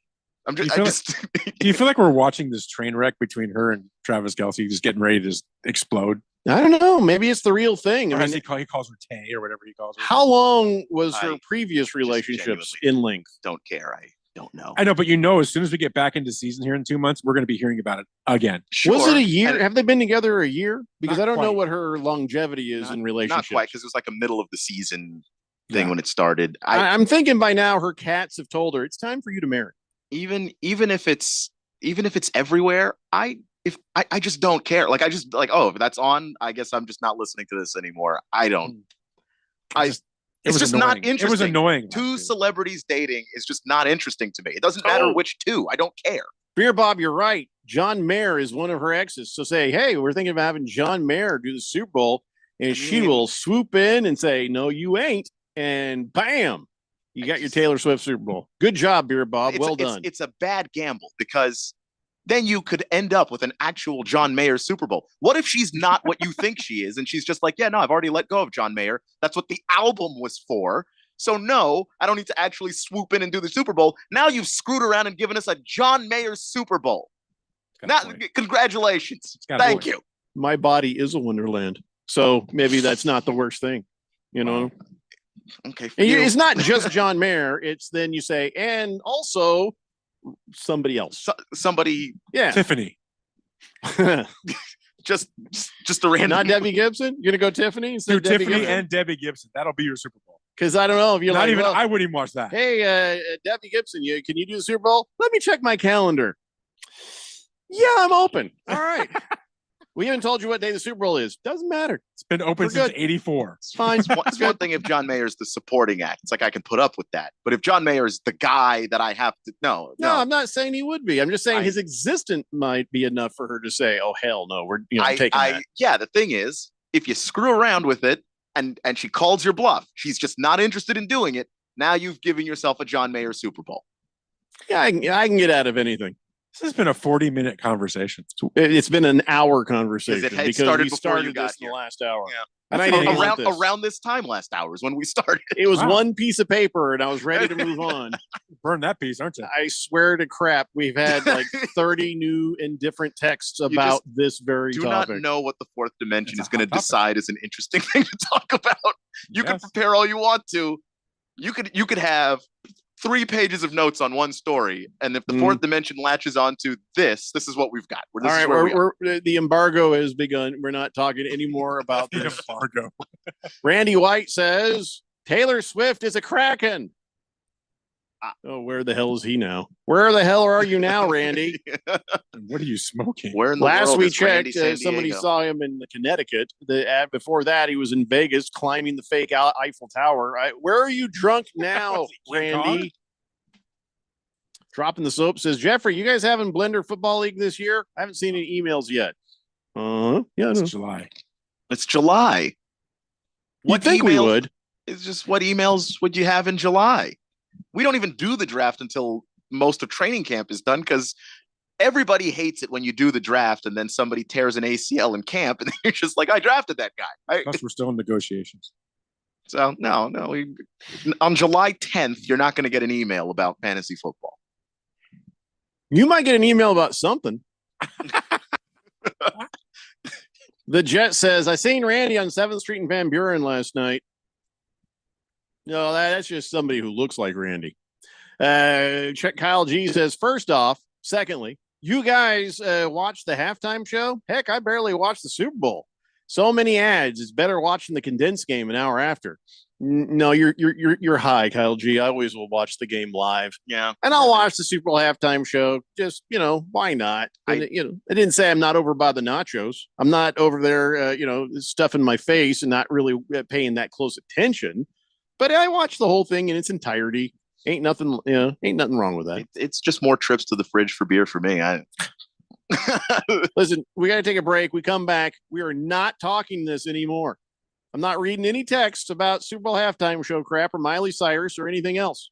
When we come back, we're talking other things. Sometimes I wonder on radio if they can see me pointing because I'm pointing. All right. It's the Daily Blender here on 1580, The Fanatic. Attention! If you owe money to the IRS, this is an urgent message. The IRS is cracking down by sending out heart-stopping letters, aggressively garnishing paychecks, seizing bank accounts, and putting liens on homes and businesses. They call it enforced compliance, and you better watch out because penalties and interest on unpaid taxes compound daily, making it seem impossible to ever get out of debt. Don't let the tax debt destroy your life. You need to call Optima Tax Relief, the #1 tax resolution firm. They're experts in the Fresh Start Initiative, one of the biggest breaks that the IRS has ever offered. If you qualify, you could save thousands. Optima's resolved over $1 billion of tax debt for their clients. A+ rated with the Better Business Bureau, they'll fight to get you the best deal possible. Call Optima now for a free consultation. Call 800-709-7022. 800-709-7022. 800-709-7022. Optima Tax Relief. Some restrictions apply. For complete details, please visit OptimaTaxRelief.com. Must qualify for enrollment. Results may vary. We all hear the radio ads about the IRS. They tell you to be afraid, to be scared, and they try to frighten you into calling. I'm not here to do that. Tax Relief Advocates is different. TRA is here to tell you that if you owe money to the IRS, whether it's $5,000, $50,000, or $500,000, we have a solution. It doesn't matter if you're sitting in your car, at work, or with your kids. No matter where you are, call now. 800-575-8695. Don't lose hope. TRA can eliminate or reduce what you owe to the IRS. Generous programs are now available that can give you a fresh start. Our passion is taxes and helping individuals fix their IRS problems. We have over 1,000 5-star reviews on Google and an A+ with the Better Business Bureau. You don't need to be afraid of the IRS any longer. End your tax nightmare today by visiting us online at TRA.com or call 800-575-8695. That's 800-575-8695. Tax Relief Advocates. Real solutions for real people. Celebrating 30 years of AmeriCorps in Arizona looks like more than 27,000 members, 29 million hours served, nearly 75 million in scholarships, millions of lives changed. When you sign up for AmeriCorps in Arizona, you make a difference. Also, earn a living stipend, plus education scholarships. Join the movement by signing up at serve.az.gov. That's serve.az.gov. This message is sponsored by the Governor's Office of Youth, Faith, and Family. Everybody's got a podcast these days. Comedy, politics, true crime, you name it. But how many actually teach you anything useful? Harman Solar has an entertaining podcast that is vital if you've been thinking about looking into solar, but you don't know where to start. Ralph and Ben explore the intricacies of utilities, equipment, processes, and more. Their primary objective is to educate and empower you to make informed decisions on your solar journey. So increase your knowledge, not your bills. Go check it out right now. It's the Harman Solar Podcast at harmansolar.com. Never again will you have to say, I missed that segment. I'm such a dinkus. He's so lame. Never miss an important segment, favorite host, or show again. Check out our podcast and listen whenever and wherever you want. It's the reason Al Gore invented the internet. Follow us on Facebook or Twitter or at 1580thefanatic.com.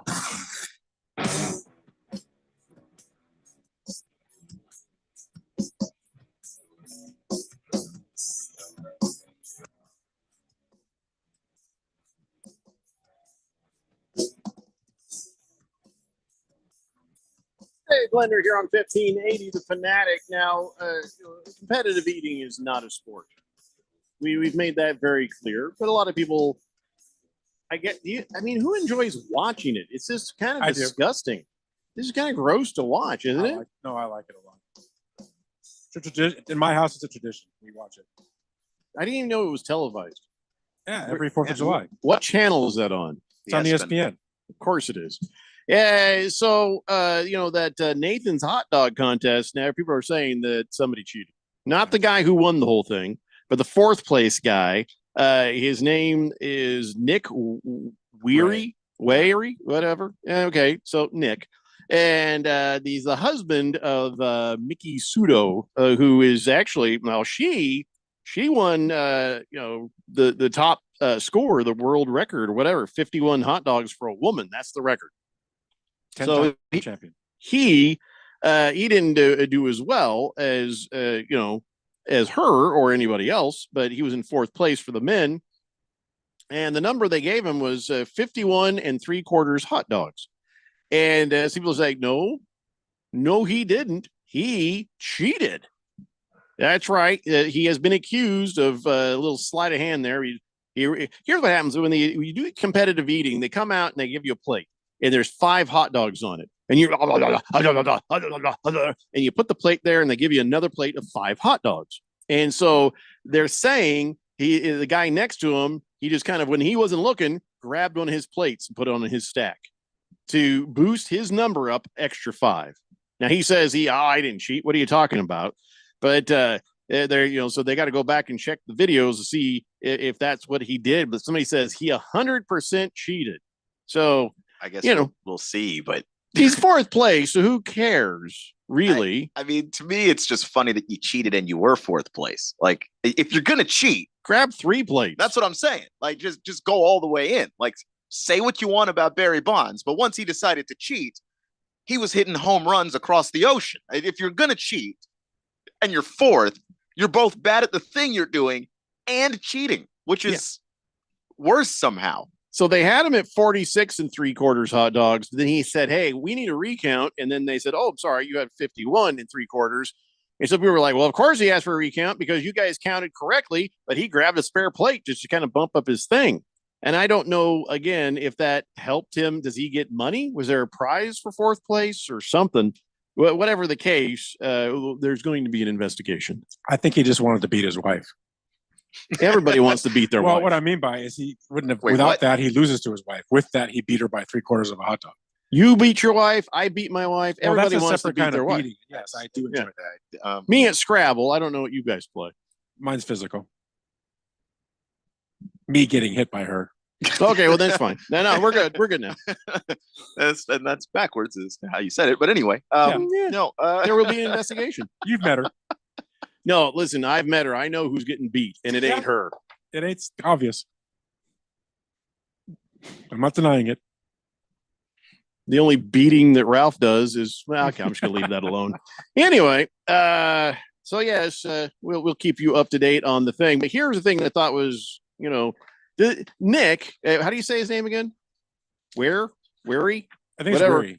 Whatever. Does this look like the face of a cheater to you? Absolutely. It sure does. Look at it. And that mohawk, a little tuft of hair up there.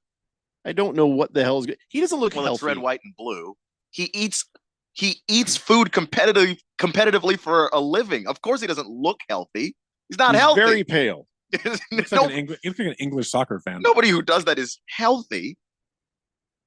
Monkey Puncher says, you guys beat your wives? We were kidding. And no, we don't beat our wives. No, lucky to beat my wife at Scrabble. She says, maybe I'll pass on that internship. Does Dylan Cohen beat his girlfriends? Nobody beats anybody. About to beat my camera. I'm all blurry now. Yeah, you're really blurry. Somebody hit you. Rough Rob says, just stop talking, Ralph. Bat Flipper says, bad thing about Bonds is he was a great player before steroids. Well, when were we talking about Barry Bonds? What is that? I just made the reference of cheating. Like if you're going to cheat like Barry Bonds and actually be good at the thing you're doing. Don't cheat and then be 4th. You didn't even top 3 with all of.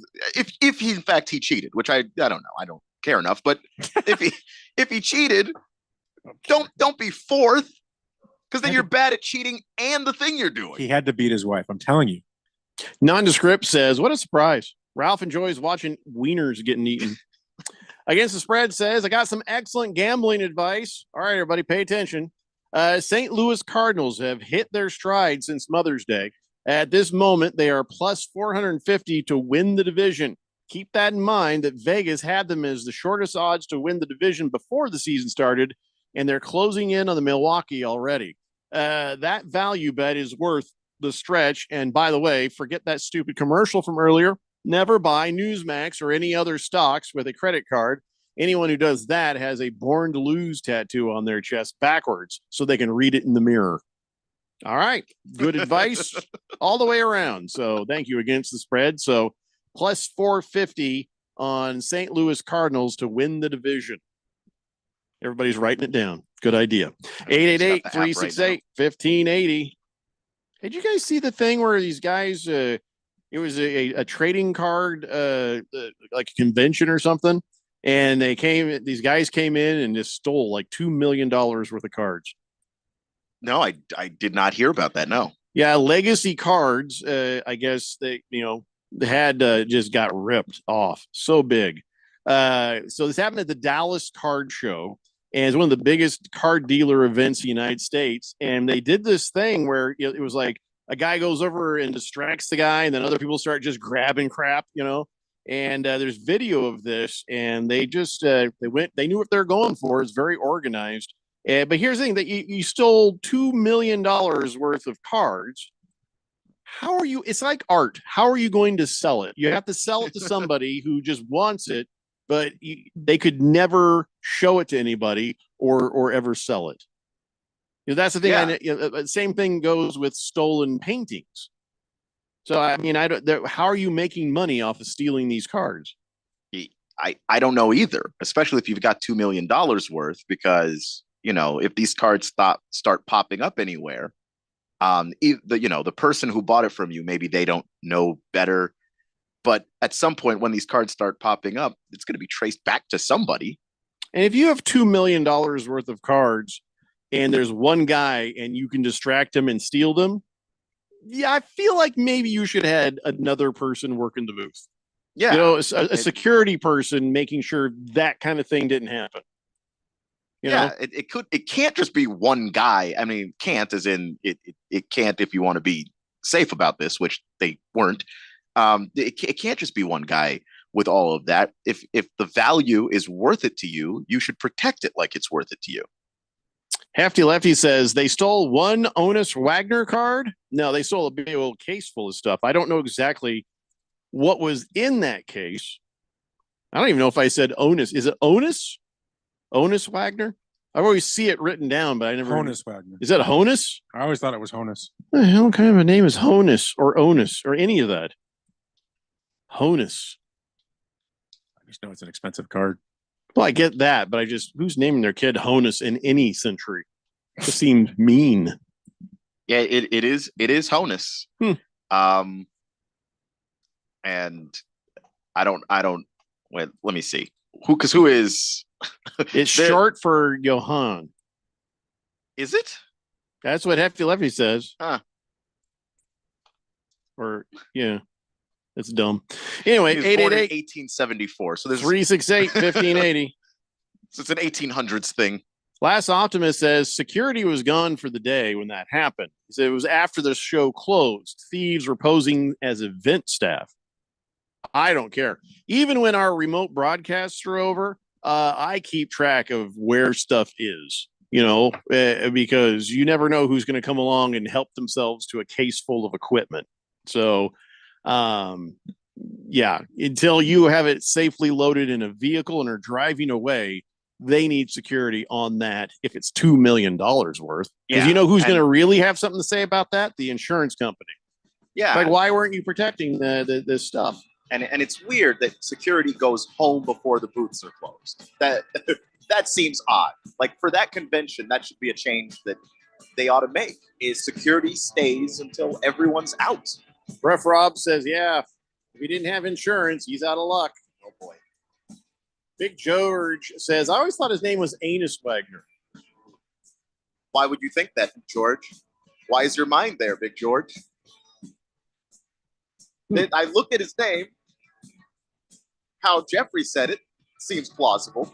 How Ralph said it seems plausible. How'd you get there, Big George? I know it's on his mind. Must be close to his birthday. All right, we got to take a break. We got 1 hour left to go. It's the Daily Blender here on 1580, The Fanatic. Diabetes, high blood pressure, anxiety meds, everyone's on them. If you're a 50-year-old male, maybe a bit porky, and you may even have type 2 diabetes, $1 million of term insurance may only cost you about $200 a month. Call Term Provider. Speak with Big Lou at 800-345-2789. Big Lou will find a term life policy for you even if you have type 2 diabetes, are overweight, or have high blood pressure. Term Provider has helped thousands of people like you who think they can't afford term life insurance. To buy $1 million of affordable term life for you, all you need to do is call Big Lou at 800-345-2789. Lou will make sure the scales are tipped in your favor. Call 800-345-2789. Big Lou will answer your call and work to fit you into a term life policy that you can afford. Remember, Big Lou's like you. He's on meds too. Call 800-345-2789. 800-345-2789 or biglou.com. Must qualify for enrollment. Results may vary. We all hear the radio ads about the IRS. They tell you to be afraid, to be scared, and they try to frighten you into calling. I'm not here to do that. Tax Relief Advocates is different. TRA is here to tell you that if you owe money to the IRS, whether it's $5,000, $50,000, or $500,000, we have a solution. It doesn't matter if you're sitting in your car, at work, or with your kids. No matter where you are, call now. 800-575-8695. Don't lose hope. TRA can eliminate or reduce what you owe to the IRS. Generous programs are now available that can give you a fresh start. Our passion is taxes and helping individuals fix their IRS problems. We have over 1,000 5-star reviews on Google and an A+ with the Better Business Bureau. You don't need to be afraid of the IRS any longer. End your tax nightmare today by visiting us online at TRA.com or call 800-575-8695. That's 800-575-8695. Tax Relief Advocates. Real solutions for real people. 4th of July appliance savings are happening now at the Home Depot, so upgrade with innovative appliance brands like GE Profile. Modernize your kitchen with a new GE Profile 4-door French door refrigerator with hands-free auto-fill dispenser. And with the GE Profile Ultra-Fast Combo Washer Dryer, you can tackle large loads in about 2 hours. Save up to $2,400 on select kitchen packages with 4th of July savings at the Home Depot. How doers get more done. Pricing about June 19th through July 10th, U.S. only. See store online for details. 8 presents Terrifying Jobs. Bull Rider, take 2. Today we're talking with Clifford Maxwell, a rodeo bullfighter. His job? Distract raging bulls from going after thrown riders. Cliff, this seems like a really terrifying job. Why do you do it? I love protecting the bull riders when they get bucked off. How big are these bulls? 12 to 2,200 pounds of pure muscle. You're not cowed by any of this, obviously. Is there anything that scares you? Yeah. Distracted drivers terrify me. This message is brought to you by ADOT, CABA, and this station. KQFN Tempe. Also transmitting on K257CD Phoenix at 99.3 FM and K240 EU Mountain Hills at 95.9 FM. It's time for the third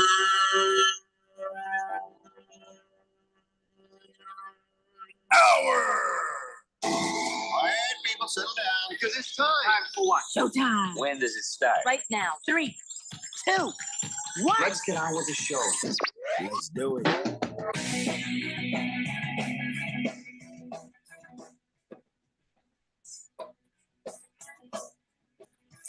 All right, everybody, it's 5 o'clock here on the Daily Blender. I'm your good friend, your radio pal, Jeffrey O'Brien, not alongside Randy White. He's out drinking and doing his thing, not Mike Gundy style. He's doing it like a responsible adult. And we got Ralph from Harmon Solar with us. Keon Rose in the control room, and you guys are on the Fanatic text line, 888-368-1580, as we broadcast live in the Harmon Solar Studios in Scottsdale. So we're very close to the All-Star game, aren't we? That is what day is that again? It's that's 6 days from now. That is next Tuesday, and supposedly that means we're 1 week away from the deadest day in sports, where all the sports talk show hosts are like, "Oh God, I don't know what we're going to talk about." This show does not have that problem. This show has never, ever suffered from the deadest day of sports. Somehow you people always have something to talk about. We just did an hour on a Super Bowl halftime show, pretty sure we're going to be fine on the deadest day of sports. But we spent more time talking about the Super Bowl halftime show than the Super Bowl halftime show will actually be in time. I got nothing. I got nothing. That's true. But here's the thing. This is the time of year where the stories that you see pop up on your news feeds for sports, kind of scraping. Headline: NBA fans can't believe Steph Curry's inability to spin a basketball on his finger. There is an entire story about the fact that Steph Curry can't spin a basketball on his finger. Why are we focused on the fact because that's useless. That doesn't help you in a game to spin a basketball. He sure practiced the hell out of a 3-point shot, though, didn't he? Yeah, unless you're a Harlem Globetrotter, that's just not a thing you're going to ever need to know how to do. It's just not important. But it was kind of funny. Like, it was a little video that they made for Team USA basketball asking which players could and couldn't. And it is surprising that Steph can't, given Anthony Davis could, for instance, because you'd think a more skilled player might. But it's not a basketball skill. It's just a trick. It's just a fun thing you can do. I don't know. That's how slim pickings are, at this time of year. But that's fine. Not going to worry about that. Can you still make threes from 35 feet? Oh yeah, all right, cool. I don't care then. It doesn't matter. So let's talk about something for a second. Again, looking at the headlines, people are like focused on this when maybe they should be focused on something else. First off, here's the headline I saw: Caitlin Clark makes unwanted WNBA history as the Fever fall to the Mystics. And what was the bit of history? Well, she now is I think the most turnovers in a rookie season. She now has the most, 127. And Nikki McCray had the record of 126 back in 1998. So 127 turnovers is astounding. Now somebody has to go back and look at that and say, how many were her fault? How many was like somebody not able to receive the assist, if you will. I'm not trying to give her a pass on that. That's a lot of damn turnovers. That's something she's going to have to work on. Did the math on it, and it was still a lot. It would still be the most in the league, but it wouldn't be by the margin that it is. Okay, but still, stuff to work on. But it's not. She's always been aggressive, and I think sometimes it works against her. Even at Iowa, a lot of her teammates were like, why the hell are you passing this to me here? Like, it just, she goes for the maximum amount of points in any situation. That's just how she is. Fair enough. So you got to take the good with the bad with her. Yeah, you'd love to see those numbers go down, but if you look over the course of the season, they are going down. So I don't think that that's going to be her issue throughout her career, but the aggressiveness worked against her early on in the rookie season. And now it's piled up to a point where, like, yeah, you're going to reach bad historical records, but I think that's fine as long as she figures out the balance between those things as her career goes on. So on the better side of things, the other night, she was able to, and I think it was, when was this? When she played the Mystics. Here's what she did. She had 29 points, 13 assists, 5 rebounds, 5 steals, 5 blocks, and that made her the first player, NBA or WNBA, to do that in a game since 73.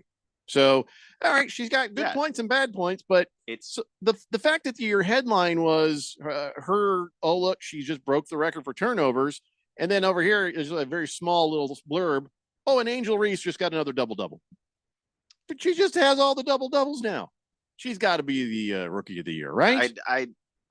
Well, because of, like you just said, that stat line that she posted that nobody else has.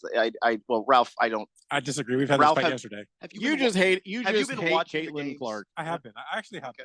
Yeah, I don't think that you could be watching Angel Reese and go, good Lord. Oh, I'm sorry. You just hate Angel Reese. I don't hate Angel Reese. I don't think Ralph hates Angel Reese, but I think it's close though. I don't think he hates Della Reese. I genuinely don't think, because there are people that are trying to make this case that it's like a runaway Angel Reese rookie of the year. It's like, nah, it's a close competition, which to me, that's what I want. It's good for basketball. It's good for the league. It's close.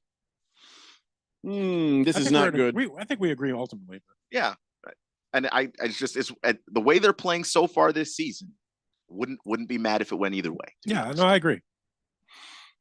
So you guys hear about Bernie Kosar? Bernie Kosar, I didn't realize he's only 7 years older than me.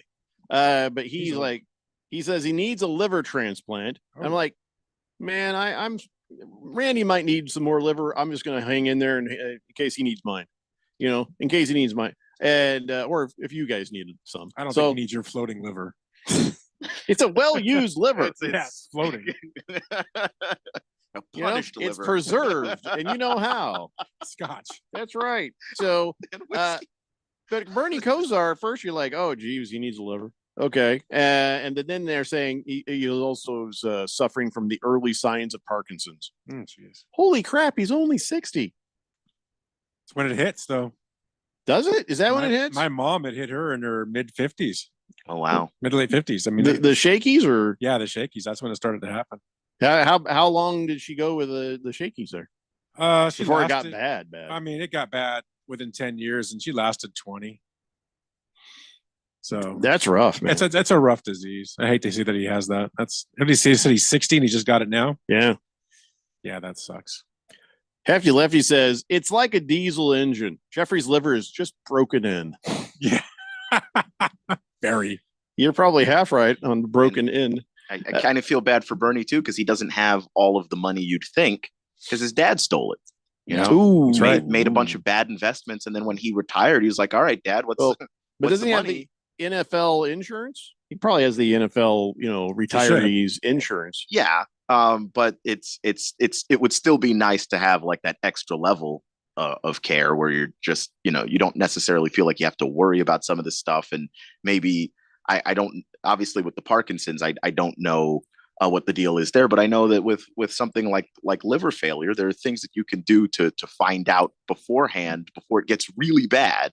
If you can seek medical attention to catch that kind of thing before it really becomes an issue, but he wasn't able to do that. So it just sucks. It just sucks all the way around.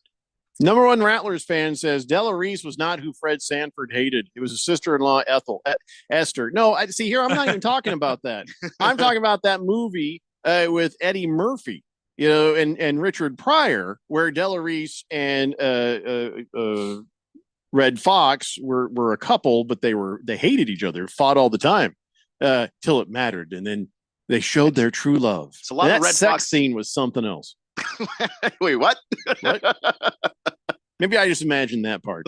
I think you did. I think you did. I was like, wait, hold on. I mean, haven't we all imagined a sex scene between Red Fox and Della Reese? No. That sentence actually ended for me at Red Fox. Harlem Night. That's it. Nondescript. Well done. Swazman says Jeffrey Bernie Kosar in Miami came to Sun Devil Stadium, and I think they played Penn State in the Fiesta Bowl. That was a huge game in the college football history books right there. Nondescript, thank you. So yeah, I mean that's always a shame to see somebody get stricken at such a young age. But yeah, the good news is, I mean, getting a liver transplant is, he's got a pretty good chance of that. So it's not like he's going. The worst part of that's the Parkinson's thing. That's the worst part. Yeah, that's a bad 1-2 punch. Mm-hmm. Oh, hey, Joe Burrow. I'm going to look right into the camera. This is not for you guys, okay? This is for Joe Burrow. Hey, Joe, why don't you shut the up? Thank you. Is this his backless dress thing? No. You guys? Oh, I'm sorry. You probably wanted me to explain why I just told Joe Burrow to shut the up. So he talked, and it wasn't about the backless suit thing. Which he was sitting there. He's saying, "Hey, I got some ideas on how to improve the Pro Bowl." No, you shut your mouth. We've already seen your decision making, sir. We don't need a Pro Bowl. Don't bring it back. We don't need the game. Just let them go play flag football. We'll go. It's like, it's that it's a weekend where we'll catch up on some honeydew list stuff. But no, we don't want the Pro Bowl back ever. But Burrow is saying, that maybe they could do a thing in the Pro Bowl. Like what? Like bring it to the middle of the season like the NBA does. And shut your whorish mouth, Joe Burrow. and then have a week of events like don't turn like it into an NBA in-season like an all-star Lakers championship all-star tournament thing. Well, no, he's not saying that. He's saying like there's all of the dunk competition, skills competition stuff. Do that during that week of the Pro Bowl. It's almost gone. Let it go in the middle of the week. That's a really bad idea. It's evaporating as we speak. Let it go. The only reason that's a bad idea in the NFL is it's such a physical game. Those guys just can't do something like that because what if they get hurt? Mm-hmm. And we were just talking about that before. Yeah, and in the middle of the season, sure, the Pro Bowl, nobody does anything in the Pro Bowl because they don't want to get hurt. Yeah. So here you are, and that still doesn't eliminate the potential of non-contact injuries and that kind of thing. That's right. Terrible. If it happens, the reason why it's at the end of the season is because if someone gets injured in the Pro Bowl, they might be able to come back next season. You get injured in the middle of the season in the Pro Bowl, what are you supposed to do? You've just screwed your team possibly out of a Super Bowl. Go back to the phony game in Hawaii every year. At least you got a trip out of it. You had a little event. You played a game, kinda. That was fun. That was okay. You knew. I never watched it, but you knew what it was, right? Yeah, I mean, it's just pointless. It's just like the NBA All-Star game. I'm trying to figure out when that flips because I remember being a kid and watching Sean Taylor obliterate people in a Pro Bowl, and I was like, "Oh my god!" Yeah, I remember that too. So like people would be on vacation, just chilling. They forgot to tell him, and then Sean Taylor would just smoke somebody, and you're just like, "Okay, well, that guy is probably not coming back to life, much less the league." I always thought that was a fun thing because they did it in Hawaii. It made sense, And they used to play like a real football in the last 2 minutes of the game. It was a close score. Other than that, that's the way you do it. Yeah, this horrendous. But this mid-season stuff, Joe Burrow, shut your damn mouth. No way. Just take the week off. Like if you want there to be an extra bye week, because he was saying this is if they extend it to 18 games. He wasn't just saying do it for no reason. But and that could work as the bye week. But you know what would work as a bye week? Just a bye week. Just take the week off. Give him a second bye week. Yeah, well, I've been saying that for a while. 2 bye weeks, and if you're going to make the schedule 18 games. That's what he's saying is for the second bye week. A league-wide. Do you want to have like hey, Keon, we're getting a day off, but we need you to come out and run a board for a some sort of outdoor event. You're going to be doing the exact same thing you're doing now, but it's a day off. But you're going to be doing it. No, we don't need to play a 7-on-7. I'm not saying that's. I agree with you. I'm just saying that's his point. Mr. Pink Eye says, question, should Suns pull Kevin Durant and Booker from Team USA like the Clippers did to Kawhi? No. Well, they don't have the issues that Kawhi has, although Kevin Durant, you might pull him. Yeah, that might not be the worst idea. He's getting up there in age, and he barely has a calf as it is. But Booker, he's still made out of rubber. He can keep going. Yeah. Last Optimist says NFLPA needs to push for a 6-day minimum between games rather than the current 4 days. I agree with that. Yeah, that's why the Thursday night football, a lot of people just don't like doing the Thursday night football. Now you've got games on a Wednesday for Christmas. You got them on a Friday for Black Friday. I don't like watching the Thursday night football because it just feels like I'm watching 2 beat up teams. Like even when the teams are good, like I still watch, but I don't enjoy it like I enjoy Monday night football and Sunday night football because those teams are just so beat up on Thursday. Sometimes the football's good, but not always. And more often than not, it's you got 2 bad matchups, or you just have one team that's just beat to hell. I don't know. It's just not a good look. Who can I trust? Is the question that pops into my head when I start to hear things about my football team. When a coach comes out and says, "Oh man, this quarterback, he's lighting it up, he's doing great," blah, blah, blah. I don't always trust that because they got to say what they got to say for the press. They got to say what they got to say to sell some tickets, right? So you don't trust the coach when they're talking about how good the quarterback is doing, right? Who do you trust? Do you trust an O-lineman? I would trust the lineman. It depends on the coach too. Like some coaches are just they try to talk around it, but you can just hear that they're not exactly thrilled about how things are going. So I'm not listening to the coach, but Quentin Nelson was saying, "Oh, Anthony Richardson, that's a special dude right there." Says he's an absolute freak. He's weighing in after practice at like 250 pounds. He's ginormous. He can launch the ball and it's accurate too. the plays that guy can make. Boy, some of the ones you've seen, the flashes of it, oh my goodness. Like, this guy is special. And then how he goes about his business, he's not very vocal, I'd say, but he goes about his business in a way he's handled it all times, ready at all times. That's a special dude. He's just glowing. Yeah, he didn't have to say all that. I think that is a pretty good sign. Can I trust that? Can I trust Quentin Nelson? Yeah, but there's nothing there that's not true. Yeah, we all know that about him. Yeah, I hope so. Like the 250 pounds. Like, I remember reading about this sports writer before he got drafted. The sports writer said he went to a camp and he was looking, and the camp was supposed to have 4 quarterbacks, and he was looking and he couldn't find the 4th quarterback. And then he asked the coach, "Hey, where's quarterback number 4?" And they pointed to Anthony Richardson. He said, "I thought that guy was a safety." Like, he's not built like anybody else.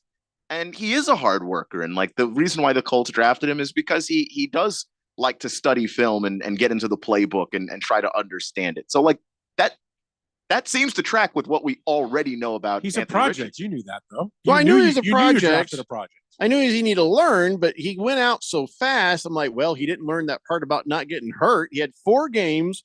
And he completed 60% of his passes, 577 yards, 3 touchdowns, and only 1 interception, 136-yard rushing with 4 touchdowns. So, wasn't the education I'd hoped he'd get in that first year. Wasn't we enough. Really wanted to see. He should have never seen the field. Just Quentin. Yeah, like, especially if you have a quarterback and you're like, okay, this guy has all of the tools, but I don't think he knows how to protect himself. Right. You don't put that guy out there. Absolutely not. Like, the reason why when the Ravens finally turned to Lamar Jackson, they were comfortable doing that is because he doesn't get hit. Just for whatever reason, there isn't a solid hit on Lamar. It just he's very elusive. shifty. Yeah, so that's why they felt comfortable with that. If the Colts didn't feel comfortable with Anthony Richardson's ability to protect himself, they shouldn't have put him out there. Beer Bob says, here's an easy fix for Thursday night football games. Yes, you do the kickoff on Thursday night, and then you don't bring back Thursday night games until the first week after the bye start. And then you schedule teams that just have their bye week. Players aren't banged up. Should be good games. You're welcome. Don't you hate Thursday night games? I mean, if your team plays on Thursday night, doesn't that like make your Sunday just a little bit less? As a representative of CRC Broadcasting, we really enjoy Thursday night games. As a They're non-representative here on 1580 every Thursday night. Like, for me, it's if my team plays on Thursday, I'm just afraid that they're going to look worse than usual because it's Thursday. Right. On Sunday, them not being there is I still got all the other games and all that. There's something missing. But because it's the same for a bye week, it's like, all right, cool. It's like your girlfriend's out of town. She's still your girlfriend, but she's just not there. Right? I mean, it's really different. making the connection on that? I don't know. No, you're not. You're married. I did get to see my team that week. So I don't know. Maybe the bye week is the one that I like less. But obviously they have to take the week off at some point in the season. So I get it. I'd rather my team just play every Sunday. Except for your team loses a lot. So I think you'd appreciate the bye week, Ralph. No, they don't. And I'd like to just see them every Sunday. I can't even defend my team because I don't know what they are. So I don't know either. Sure what my Colts are. Mine are going to be either really good and surprise everybody, or they're just going to suck. You can say that about my Colts. You can say that about the Seahawks. You could say that about the Cardinals. Can you say that about the Commandos? Yeah, I think the Commandos have a shot at being really good. Yeah, the schedule is kind of favorable to them, and it just depends on how everything they've done in the draft and free agency comes together. Yeah. I have no idea. But rookie quarterback, new coach, everything new. I have no clue. This is probably going to make doing picks hard. It is. At least the first week or two. Weeks. Yeah, I say the first 5 weeks because we had a lot of coaches move and some guys that are just new. Just Mike McDonald in Seattle. I think he's a great defensive coordinator. Yeah, not every great coordinator is a head coach, so we'll see. We'll see how he does. Beer Bob says, Ralph, you have a girlfriend? No wonder why your wife beats you. Well, she approved of her. Yeah, her name is Rosie Palm. It's the Daily Blender here on 1580, The Fanatic. This is Brent Musburger's Action Update on 1580 and 99.3, The Fanatic. Get insights into the sports betting market with VSiN's betting splits. See where the money is and keep updated on how the market is reacting. Only at VSIN.com. Now, here are the latest lines from my guys in the desert. With an impressive debut in Summer League play, former Purdue center Zach Edey, now of the Memphis Grizzlies, is the betting favorite to win this year's Rookie of the Year. Edey is plus 600 to take home the honor. Washington's Alexander Sarr is at plus 700. The number one draft pick in June, Zachary Ricochet of the Atlanta Hawks, plus 750.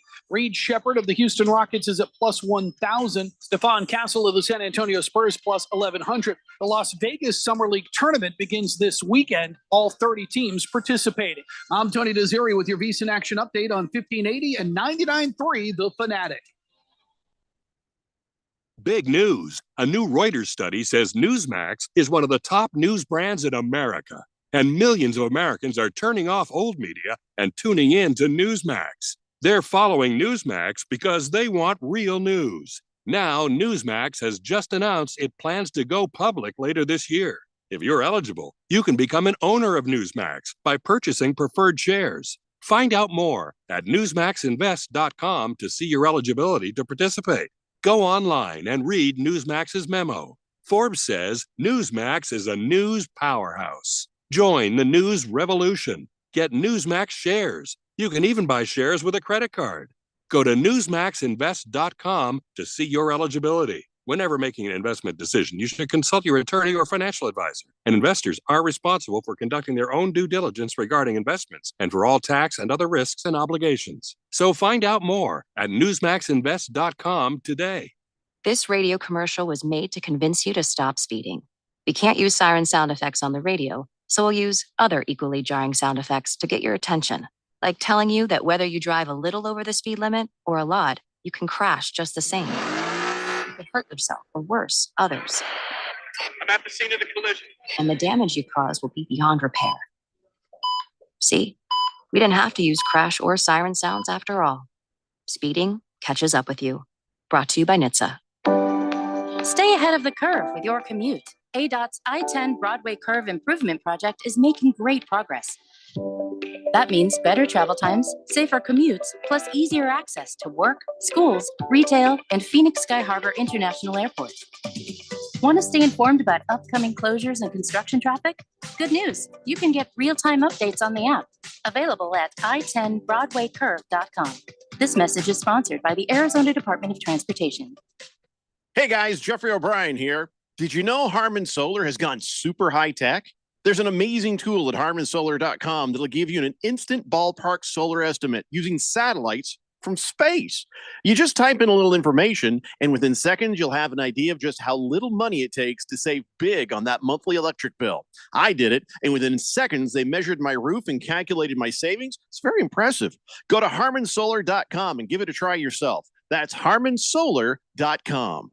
What's up, everybody? Nick Costos here, host of You Better You Bet, reminding you to check out the show. Now, why should you check out You Better You Bet? Because we bring you the most fun. We bring you the most insightful, the most entertaining show in the wagertainment world. From up-to-the-minute breakdowns of backdoor covers, bad beats, and the cheers and tears that come alongside them. Plus, you'll get the best betting analysis anywhere from myself, Ken Barkley, and some of the best minds in the sports wagering world. So tune in weekdays, noon to 3 on Arizona Sports Betting Station, 1580 and 99.3, The Fanatic.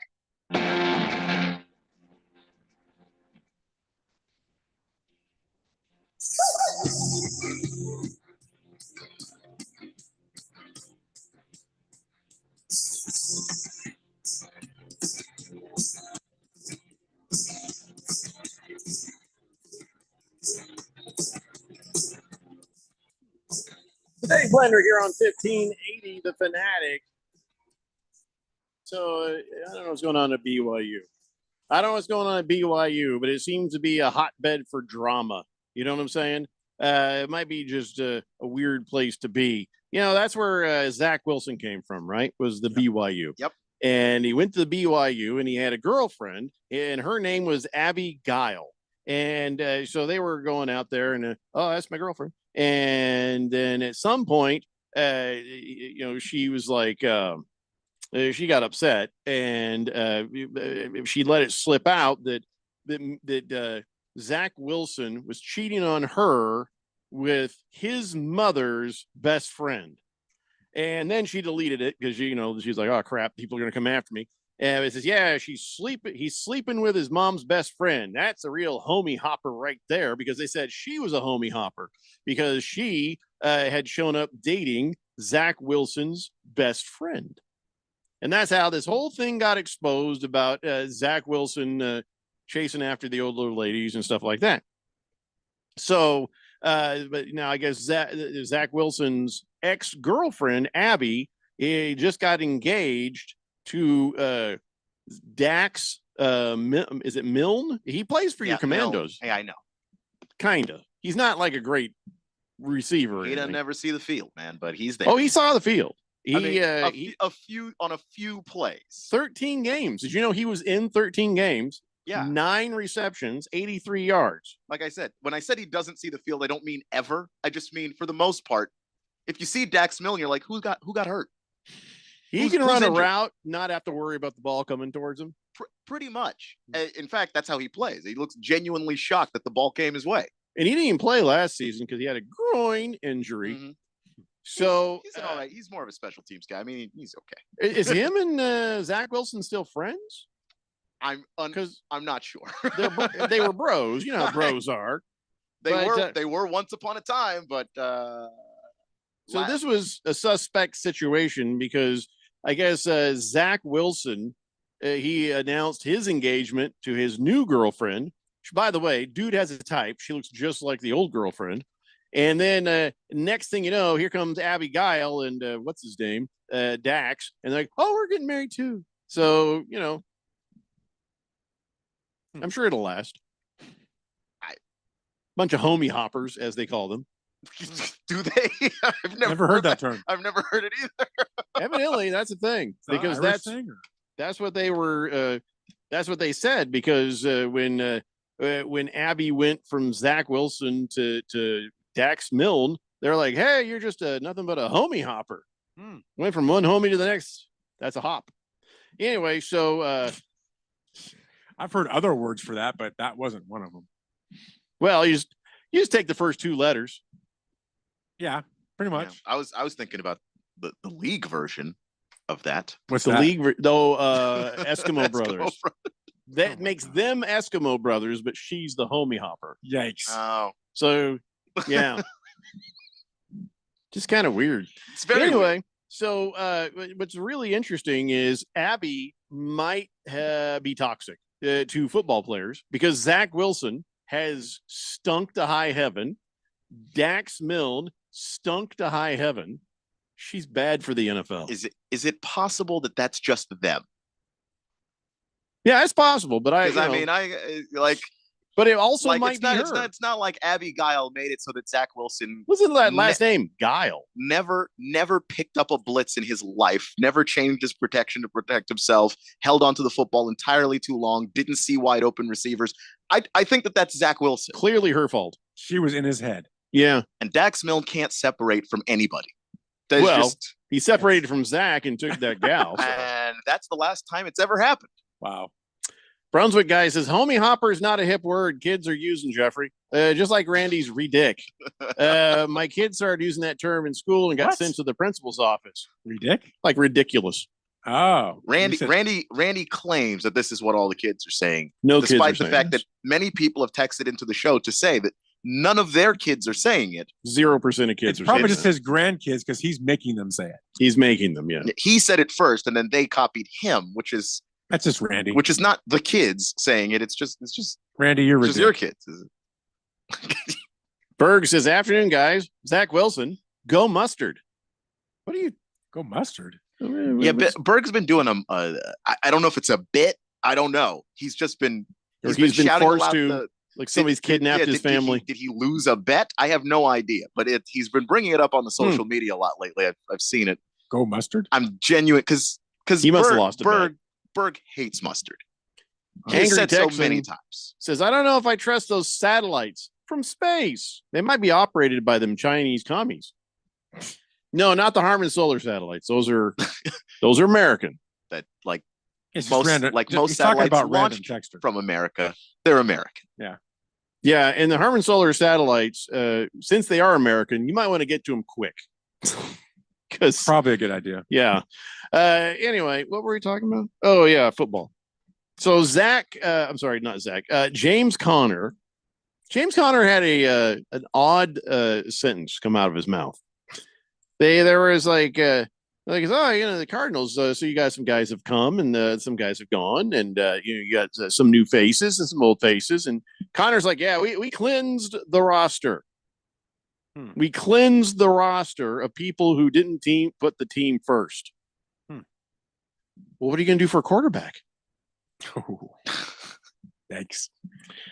I mean, what do you mean, man? Oh, we know what he means. Oh my God. Connor says guys who weren't serious about football, guys who weren't in it for the right reasons, guys who don't put the team first. We slowly weeded that stuff out. Like Connor was in the meetings. Okay. Well, no, it's just a member of the team, and I don't think he's lucky. James Conner. No, Connor's good. Puts the team on his back. He's part of the problem. I don't know. I don't see how. Every time you need a first down, it's a 3rd and 6, and the only team in the league handing it off to the running back to get it is the Cardinals. Well, did you want Murray passing it? Well, Murray wasn't available. So, but yes, you actually do. Like, I don't think you do, because he also can run it too. No, you're not running the ball in a 3rd and 6 unless you got James Conner or Derrick Henry. Like, I don't know. Like, he's not part of the problem. No, and I don't think he means we as in I did it. Just we as an organization. Like, that's something I just don't like when people use the word cleansing. That makes me nervous. That's not a good word. Why? Well, what sorts of things are being done over there at the Tempe facility of the Arizona Cardinals? You know what I'm saying? Context matters, and I don't think that that's what he's trying to say. So, still a bad word. Beer Bob says, "Hey Ralph, if the Lakers win the Summer League tournament, are they going to put that banner up as well?" I would. He says, "Oh wait, never mind. They drafted Bronny. They ain't winning nothing." All right, Bronny's got 3 points tonight. 3 whole points. Wow. Connect's got 18 though. So well, he's over halfway to what he usually gets. One of those guys is going to be in the NBA in 10 years. Yeah, Connect. Yeah. Like, I don't know. I saw Bronny out there. He'll own a team. He looks small. He looks undersized. He doesn't fit. And when you're playing against a bunch of other rookies, there's a reason Scout said that he's not an NBA player. Take your child to work day is going to end soon, and then we won't be talking about him anymore. Take your child to work day costing $9.8 million is a wild thing to me, but all right. Not for the Lakers. You were spending it anyway. You want to spend it on somebody who might have a chance? I mean, now the Lakers are giving him his allowance. That's all it is. That's all it is. I mean, they scratched off LeBron and they put Bronny on the check. That's it. They can still his actual name is LeBron James Jr., but you put it to LeBron James Jr. could cash it too. Maybe they can get a roster exception and have an extra player. The Bucks bring Thanasis on their roster all the time, and Thanasis is not good. But they think Giannis could still win him a title, and I think he can. I mean, the 80s Lakers had Chuck Nevitt on the roster. Look that up. Who the hell is Chuck Nevitt? Yeah, that's what I'm saying. Look that name up for the 80s Lakers. Who is he related to? I think he has 2 or 3 rings. He's just for sitting at the end of the bench going, I hope they don't notice me again this year. He's a big, goofy white guy that never played, but he's got rings. So you can have that guy on your bench. It doesn't really matter. If you're healthy, like the teams that say that, when you run into a situation where that human being has to play, I just need you to be like a slightly below average NBA player so we can hang in there. If I can't even trust you to do that, what are we doing? Well, they got below average, right? I mean, just not slightly. We just skipped the part of slightly and just went clear into this guy should not be on an NBA court anytime soon. He really shouldn't. At least this season.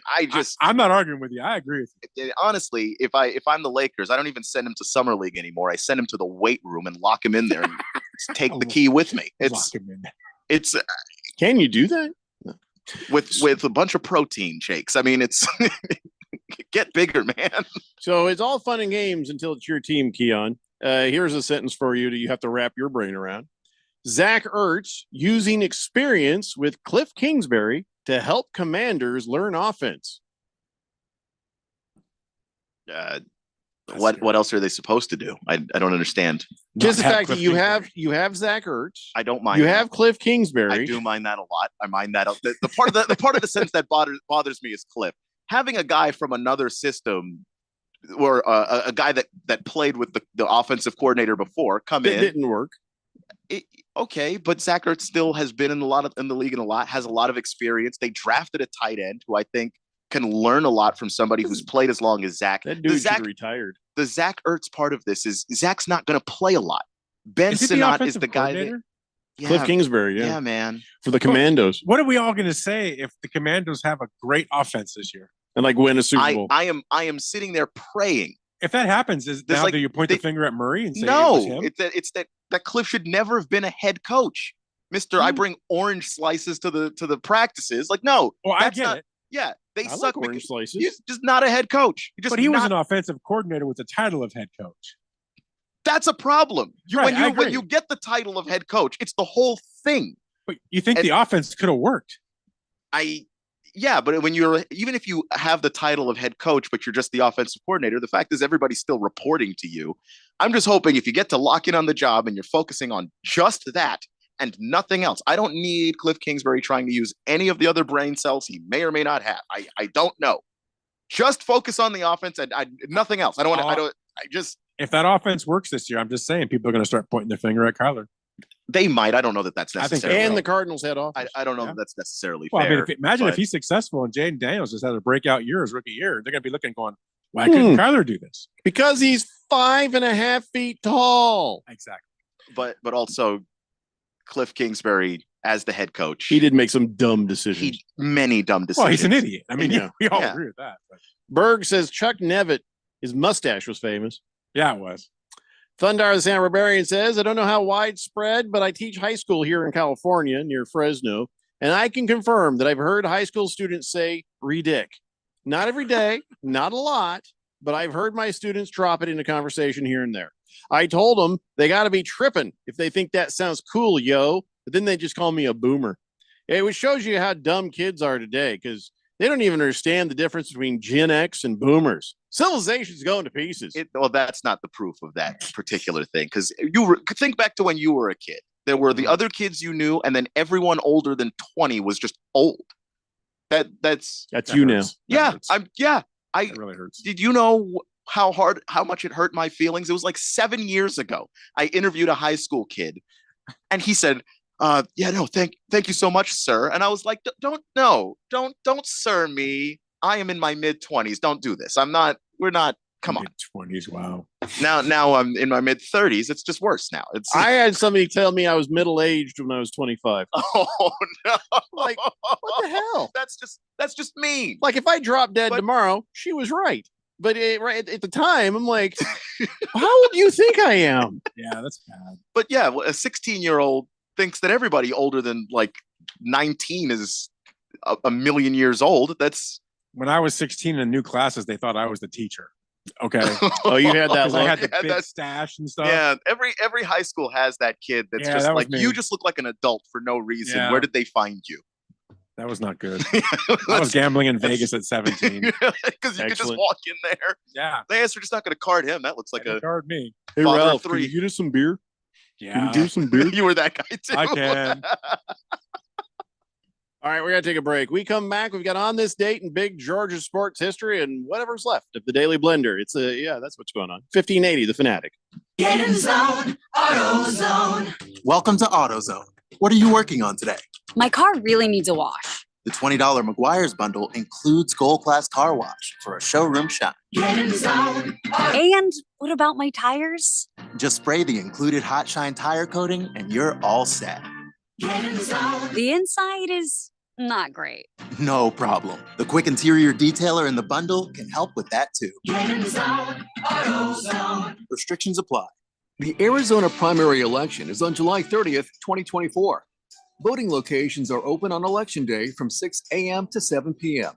All qualified voters need to show ID. Still have your mail-in ballot? Return it at any voting location or secure election drop box. You can also check the status of your early ballot, see voting locations, and review accepted IDs by visiting Arizona.vote. That's Arizona.vote. This message is sponsored by the Arizona Secretary of State's office. Steve Jurich here. After working in financial services for over 20 years, I finally confirmed what investors really want, including me. And it's simple. All they're asking for is 20% annual return with no risk and 100% liquidity. Here's the problem. A money market is safe and liquid, but offers almost zero yield. Mutual funds and ETFs are liquid with upside potential, but aren't safe. A carefully selected next-generation index annuity through IQ Wealth may offer 10% ample liquidity, principal protection, and a lifetime income yield potentially double to triple that of quality bonds. By yielding more income using fewer dollars, our system allocates more money for you for capital growth. It's a winning combination. Call leading annuity authority Steve Jurich now. 480-902-3333. Guarantees rely on the claims paying ability of the insurer, so compare with Steve. 480-902-3333. Call Steve now. At Desert Wholesale Diamond, we pride ourselves on providing top-tier quality, unmatchable prices, and excellent service. I'm Diamond Dave, and my track record in the diamond industry dates back 4 generations. I've eliminated the traditional middlemen, providing you with direct access to wholesale markets. I'm Jada Cantor, and we offer you the best diamond buying journey of your life. With 3 wholesale offices and a dedicated production team, we make it easy for you to buy diamonds at unbeatable wholesale prices. Our 34 years of industry leadership proves our dedication, and we continue to lead the way in all areas, particularly in lab-grown diamonds. Save yourself from paying retail. Experience the most pleasant diamond buying experience ever. Meet Diamond Dave and his team, who are all waiting to assist you with your wholesale diamond purchase. Call Diamond Dave at 480-397-2450, 480-397-2450, or follow him on Instagram at Diamond Dave Cantor. That's at Diamond Dave, Kantor. Now, you can be the guy that eventually gets bits and pieces of the latest news. Or you can get the whole story when it breaks. The NFL is always in season here. That's how we do it. Follow us on Facebook or Twitter. Or at 1580thefanatic.com.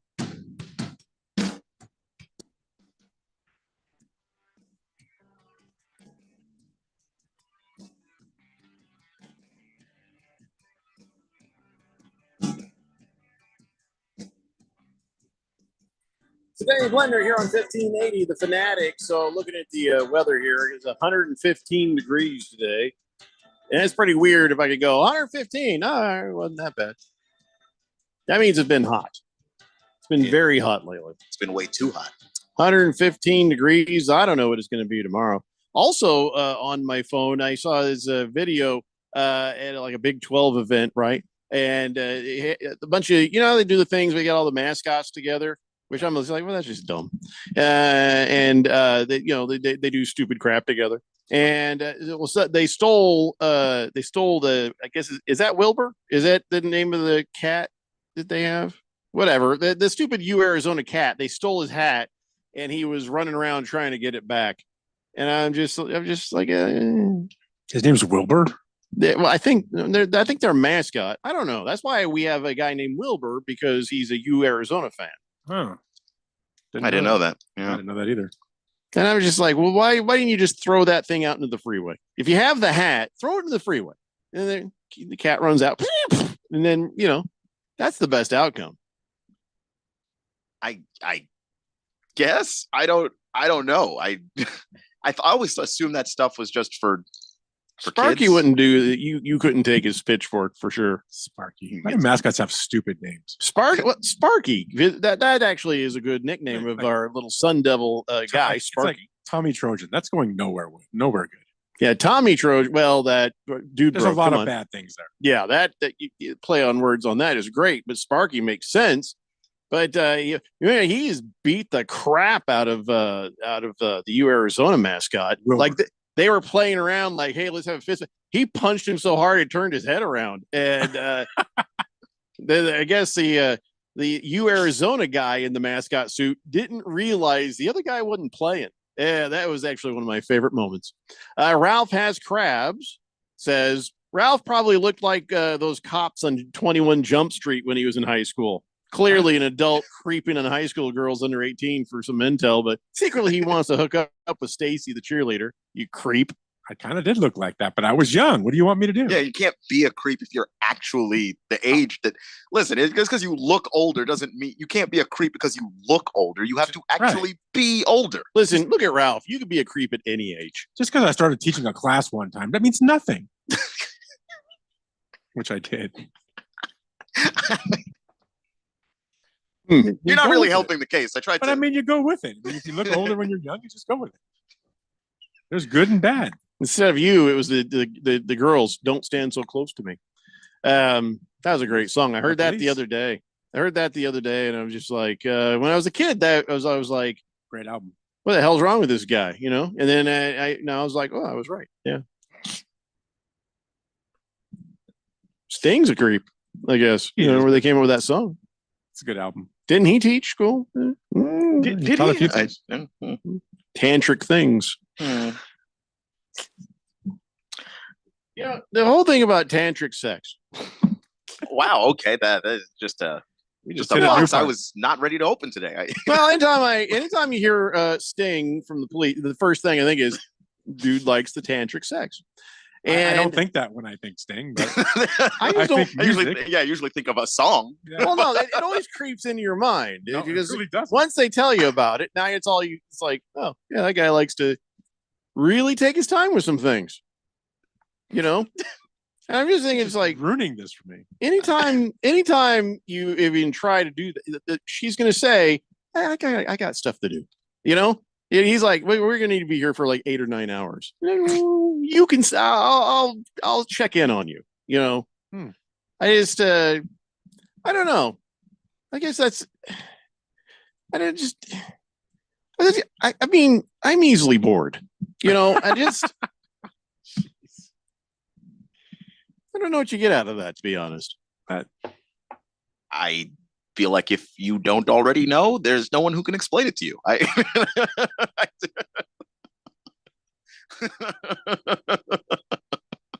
mean, I've done tantric things. I've done tantric wait for my wife to come out of a store where you're just kind of sitting there like forever, you know. I won't even go shopping with her anymore. It's one of those things that you either know if you like it right away or you just don't like it right. I mean, it's just your first impression is probably exactly how you feel about it. How's that fun for anybody? This conversation. How is that fun for anybody? I'm not going into any details. I don't know. I'm pretty sure friction is required. And at that speed, it just, I don't know. Sorry. You made me think about Sting, and that made me think about that. And I thought maybe somebody could give me some answers. I think message in a bottle when I hear Sting. I don't know why. None of us are in shape enough to even think about tantric anything. So, let's be honest. No one thinks about tantric sex. Well, you do, but now I'm going to start every time I hear a song from them because of you. Mm-hmm. I can let this go pretty easily, to be honest. Yeah, it's just kind of ruined me. Brunswick guy says, Jeffrey, my kids are listening to the show in the car. Please refrain from tantric sex talk till after the show. Which he had to text that to you, knowing full and damn well what you were going to do is read that out loud. I wonder if I could do a tantric show. Like we talk about one subject for 3 hours. Does that count? We almost did today. Yeah. All we have to do is triple that. Thundar Santa Barbarian says, when I tune into my sports show and I hear Jeffrey talking about tantric sex on air, okay, the Arizona Sun has finally stewed his brain. He used to just have bad takes on sports teams, but now he's lost the thread of his own show. Well, you clearly have lost the thread of this show because it could go in any direction at any time. I haven't lost the thread. I've just lost the room. They don't want to talk about this, which is everybody's very uncomfortable. And the more like uncomfortable Sting's life, very, very uncomfortable. Wishing that something would end soon. That's Sting's wife on a regular basis. The issue with Jeffrey is that the more uncomfortable a thing becomes, the more he wants to talk about it. To just continue to make everyone uncomfortable. So, is it like doing yoga for like? I don't know how. I guess. I was also hoping somebody else would Google it.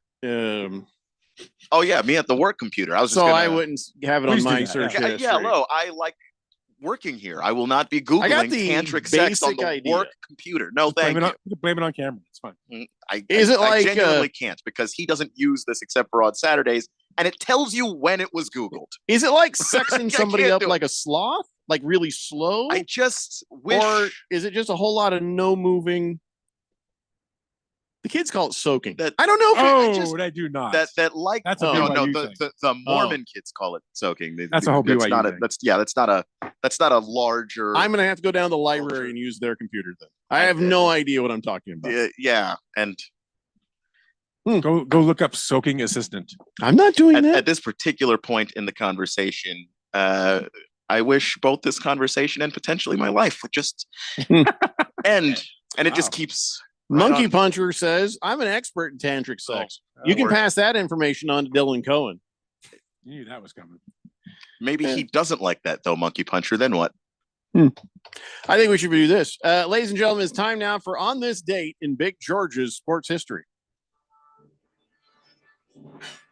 Back in the year 1911, after being ejected for disputing a called third strike, Philadelphia Phillies left fielder Sherry McGee, son of an Irish oil field worker, knocked out the home plate umpire Bill Finneran with one punch. Goddamn right he's Irish. Bill Finneran had called McGee out on what appeared to be a high pitch, a very high pitch. Well, yeah, bad call. So, I guess so. So McGee, he turns away in disgust, throws his bat, and gets mad. So Finneran yanks off his mask and says, "You're out of here!" And then Sherry was like, "What?" So McGee turns around and he catches him with a quick jab right above the jaw, and then he was out for the count. And wow, yeah, I might be out of this game, but you're out of consciousness. Yep, and out of some blood too. He had blood coming out of his face. Finneran fell just lights out, and McGee later said he was sorry.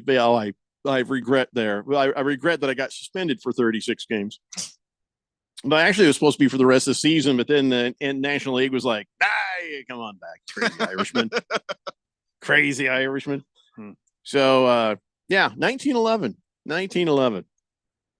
Man, how many guys would probably like to take a poke at Angel Hernandez or some of these other guys? A lot of them.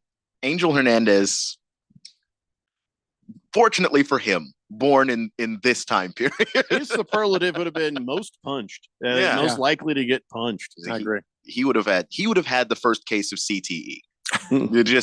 I think he already had CTE the way he called some games. That's a good point. He was so bad. So bad. So glad that is over with. I don't know who the leader in the clubhouse is now for bad officiating in baseball. Is there a name that's popped up? There's a few of them. I can't think of a name, but there's a couple of them that are pretty bad. Now, the fact we don't know their name yet is good. Randy's got a list. So if you want to know who's next. Oh, you seriously? He started a list. Not an official list that he wrote down, but he's got 9 guys he can name off the top of his head. Just oh yeah, no, I don't like what he calls games or he calls games. Yeah, no, ask Randy. He knows. Wow.